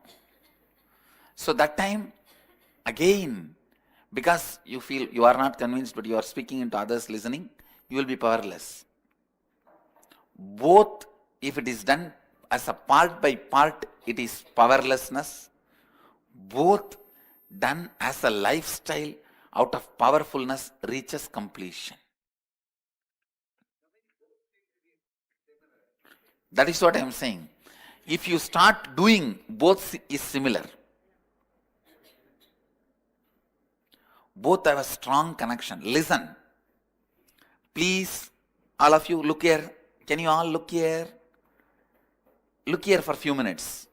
I am giving you the tips for speaking into others' listening. Usually when you start speaking to others, you are always planning to impress on others who you are instead of what you need to make them do. See, there are two components in speaking. Moving them to do what you want and trying to impress them about you. Impressing them about you should be only for moving them to do what you want. But most of the time, you try to impress them about you, and the funny thing, whatever way you try to impress them about you, you are not impressed about that. Still, you have doubt about it. That is why you project your SDHD on them and make it as ADHD. Understand? Attention deficiency happens in the other person. ADHD happens only when you have SDHD. When your statements are from SDHD, means self-doubt. You are not completely convinced. You try to project that on the others, using the same concept and try to impress them. Other person will not be giving you attention. He will not be giving you listening. You will not be speaking into his listening. You think he has ADHD. No, you have SDHD. ADHD happens in other person if you have SDHD when you speak. How many of you understand what I am saying? That's all. So don't ever blame others' ADHD. It is your SDHD. Understand? Actually, layer by layer, I am making the cognition happen in you. The cognitive shift. When you know how to speak into the speaking of the listener, listen, you also know how to speak into the listening of your listening. If you say, I understand many of this truth, but I am not able to live, means you are not able to speak into the listening of your listening. Ability to speak into the listening of the listener and ability to speak into your listening is one and the same. Speak into your listening. Be active in enriching others. Burn all your self-doubts, self-denial patterns. Each one of you become acharyas. Please understand, I am talking to each one of you. Don't think, oh, that is for this person, not for me. Swamiji knows I can't be acharya. No. I know every one of you can be acharya. That is what I know. I don't know. You can't be acharya. You may know. But I don't know. I know only one thing. All of you can be acharyas. Every one of you. Not just talking in a foolish way. In a very skilled, very conscious, clear way of speaking into the listening of the listener. Not just talking because Swamiji said. It is your life and death. Is your power of words your life and death or not? It is. Is your power of thinking is your life and death or not? It is. Be very clear, you are going to get it only when you cause it in others. You are going to get it only when you cause in others. So with this clarity, cause into others with this clarity, cause, power of thinking, power of feeling, power of words, power of living into others, because only how much you cause in others is going to happen in you. Again, sit. Let me mirror the neuron activities into your brain. That is the best form of initiation. Let the Upanishad happen. Please sit straight. Close your eyes. Declare to yourself and others, I will cause all these four powers to happen in everyone in the world. I'll be a cause for it. I'll cause it. I'll speak into the listening of the listener. Let all these four powers be cast in you and in others.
Today is the best day.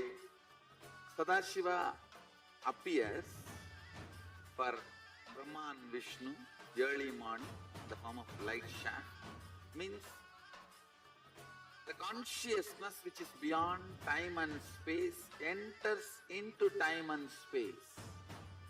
Sadashiva declares,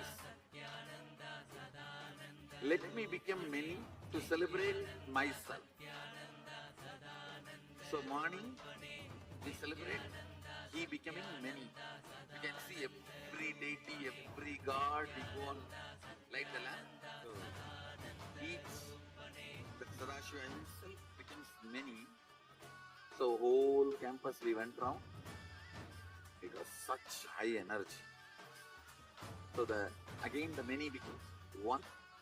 Not only spiritually, even socially, this celebration forms a very important part of my life. Because this is the only celebration I enjoyed from my birth, at least in this body.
Today is the best day.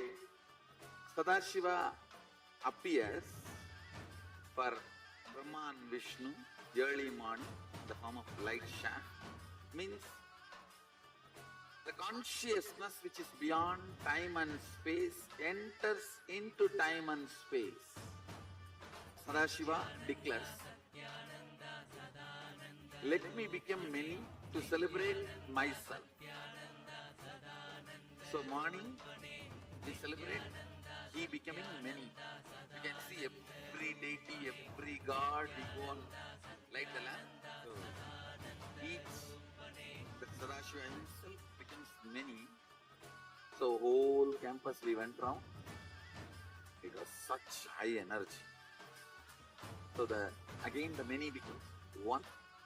Not only spiritually, even socially, this celebration forms a very important part of my life. Because this is the only celebration I enjoyed from my birth, at least in this body.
best day.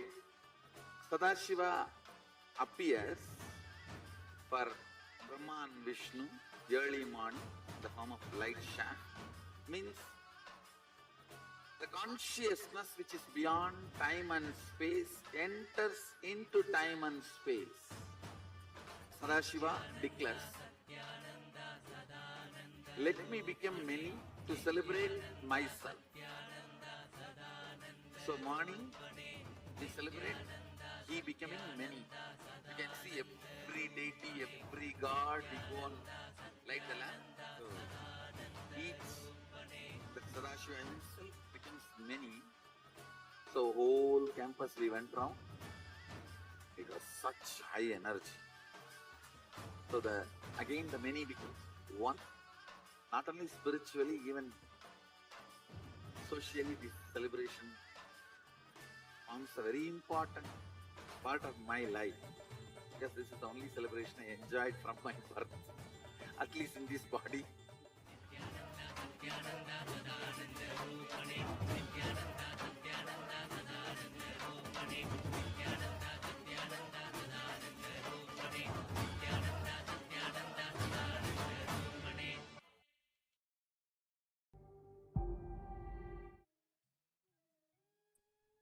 Thanks. Nithyananda, everyone. Now we learn about listening to ourselves and listening to others. How is that related? Why is it so important to be in listening to yourself? See, if you are in listening to yourself, all the clicks that you have, all the ideas that you have, the insights about, okay, I should be like that, I should not do this. These insights, if you have listening to yourself, you will simply make them as your life. If you come to any conclusion, any powerful conclusion, you will simply make it as your reality. If you are not in listening with yourself, there will always be this voice in the back of your head saying, hey, so many times you tried stopping to smoke, you're not going to stop this time either. Like these kinds of thought currents. You have never been a tidy person. It's just going to stay like this. Like whenever you want to make a decision, there will be this part of you inside nagging you, making fun of even your declaration to change. So in this internalization exercise, we're going to go beyond this. First, we're going to identify the different situations where we were hearing, but not listening. So identify all the incidents and situations where you were hearing, but not listening. For example, while talking to your colleagues, they speak, but you think about your next word, or think in your mind instead of listening to the video played during the session how the acharya is speaking. During a conflict or argument with someone, you are thinking about your next reply instead of listening to what the other person says, etc. See, the first step is always shravana, authentic listening, giving your active listening, not just hearing. Listening is when you remove all the ideas, all the concepts, all your knowledge that you already have, and you just take up the information first. If you don't do that, you will always immediately filter out information before you even receive the entire concept that the other person is trying to convey to you. So first, authentic listening without any judgment. Then manana, internalizing, intra-analyzing, analyzing for the sake of internalizing. So whatever you receive from that other person, churn it in your inner space and see what you can resonate with, what you can apply, what you can verify. So if you don't listen fully, you're going to miss what the other person is trying to say, trying to tell you. And then in the internalization, it doesn't mean that you have to accept everything that the other person is saying, but first you should hear what they want to tell, right? First you should grasp what is it that they want to convey. Then you can go and analyze it, see how much truth is in there. But if you don't listen from the get-go, you won't be able to even cognize what they are actually trying to convey to you. So look into all the incidents and situations where you were hearing, but not listening. Let us take a few moments and get ready for the first step of this exercise.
Yes. We'll now move on to the next step. Yes. Now, for each of the incident and situation, you will identify, pen down what you think about or what incompletion you go through instead of listening. For an example, thinking about your next task. What do you plan to do afterwards? Feeling restlessness or irritated. Planning your next reply to win over the argument and prove yourself right. So this is the mistake we always do. When somebody is speaking, we are not listening rather than preparing an answer to win over this argument. So here you'll find all the incident and situation and pen down what you think about or what incompletion you go through instead of listening. Most of the time, we don't listen. We are there, but mind is somewhere else. We act as though we are listening. But in the back of our mind, we are always ready to win over the argument or feeling that restlessness or irritated by the person. So you are going to identify all the incident, whether it might be with your father, it might be your brother, with your colleagues, or with your boss. Always, most of the time, with the boss. So you will write down the each incident and situation. You identify, pen down what you think about or what incompletion you go through instead of listening. Yes, let's enter into this exercise. Please pen down.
Yes. Now, notice how irrespective you are when you are not in a space of listening. Understand? How irrespective you are when you are not in space of listening.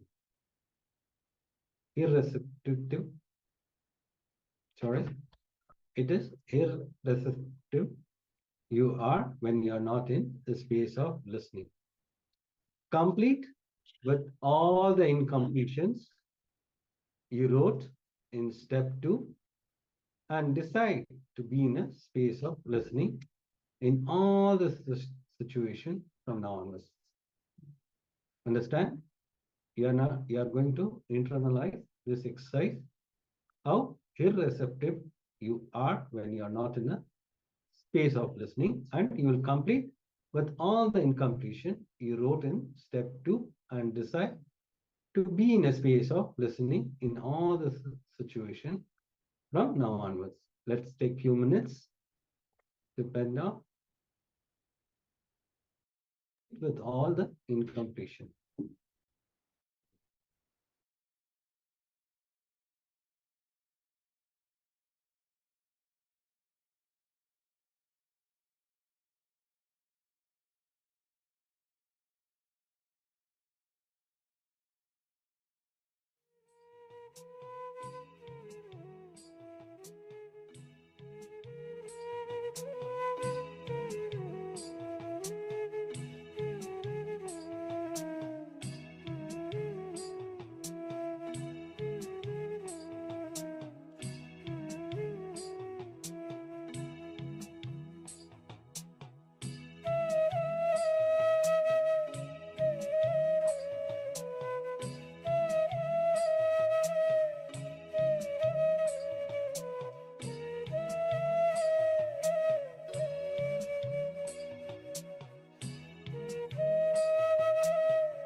Yes, Nithyananda, all of you.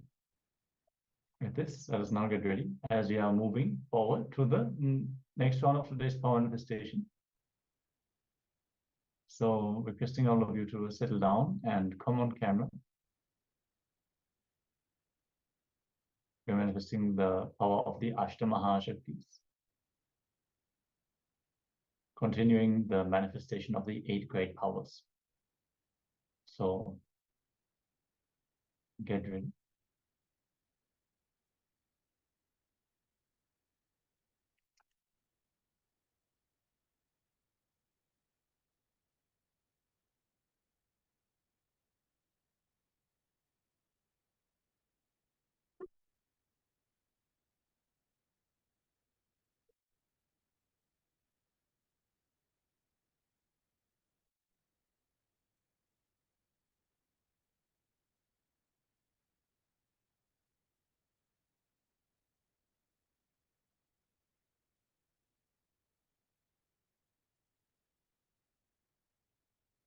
Yes, and the first one we're going to manifest the power of Mahima, where we are going to increase the size of an object. So select any object that you want to increase the size of. Best you start with the handheld object, like anything that is small, like a pen or a coin, something of that nature. And then take the first measurement of that object.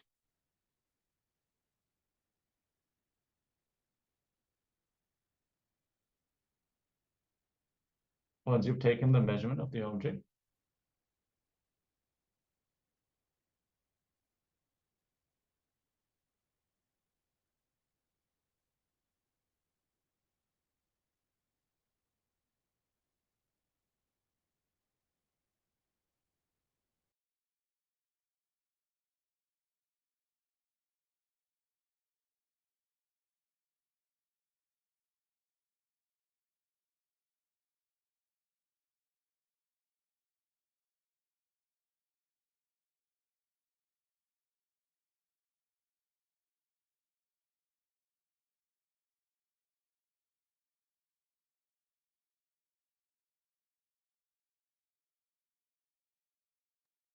yes, once you have selected the object and you've taken the measurement, you can declare by how much you want to increase the size of the object. Let's say the pen or pencil is 10 centimeters long. You want to increase it by 1 more centimeter. So after you've taken the measurement, make the declaration, and let's connect to Swamiji and get ready to actually manifest this power. Yes. No. Sit straight with your head, neck, and spine. Visualize Paramashiva has come down as Bhagwan Sri Nithyananda Paramashiva from Kailasa. Remember Swamiji through the third eye. Sit with the powerful cognition and meditate intensely on Nithyananda Paramashiva. And anything else you think as your identity, just drop it. Just drop all the identities and remember Swamiji and chant the Mahavakya intensely. Om Nithyananda Paramashivoham. Om Nithyananda Paramashivoham. Om Nithyananda Paramashivoham. Be in that space of unclutching, from the space of oneness. Keep chanting the Mahavakya intensely. From the space of oneness, experience the powers of Paramashiva. Intensely vibrate with this Ajapa Japa Om Nithyananda Paramashivoham. Now let us enter into this power manifestation.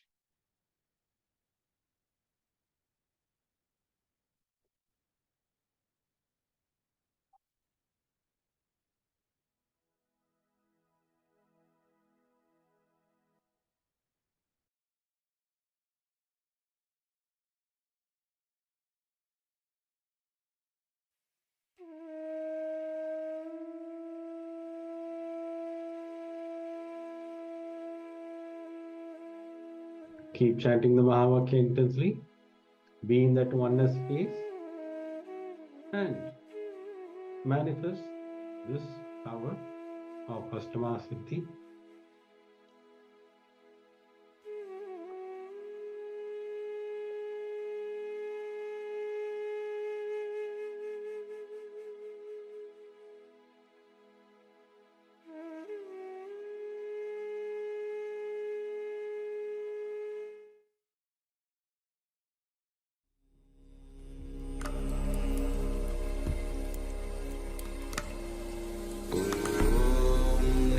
Nithyananda Paramashivoham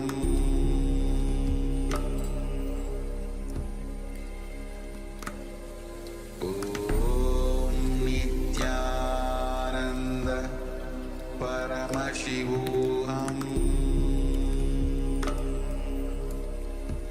Paramashivoham Om Nithyananda Paramashivoham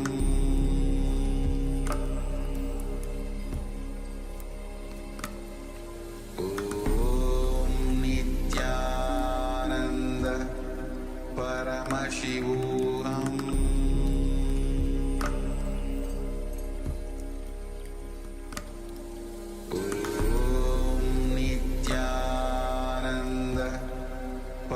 Paramashivoham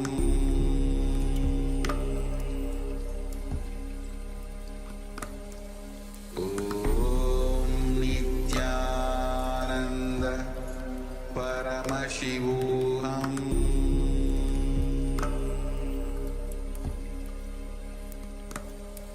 Om Nithyananda Paramashivoham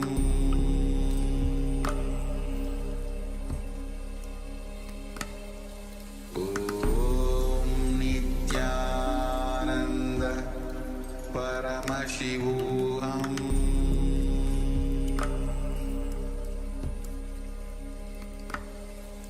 Om Nithyananda Paramashivoham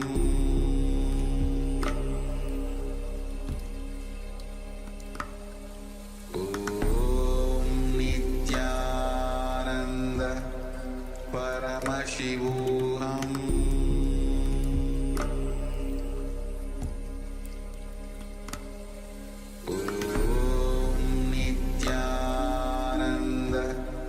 Paramashivoham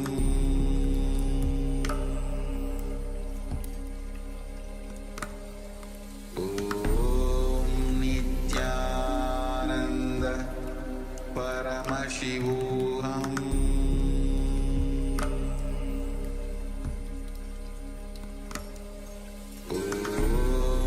Nithyananda Paramashivoham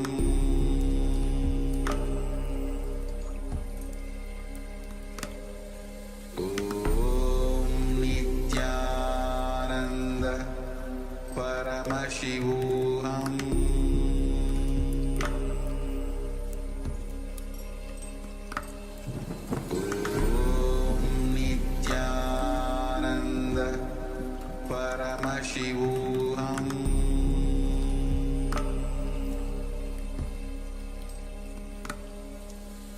Om Nithyananda Paramashivoham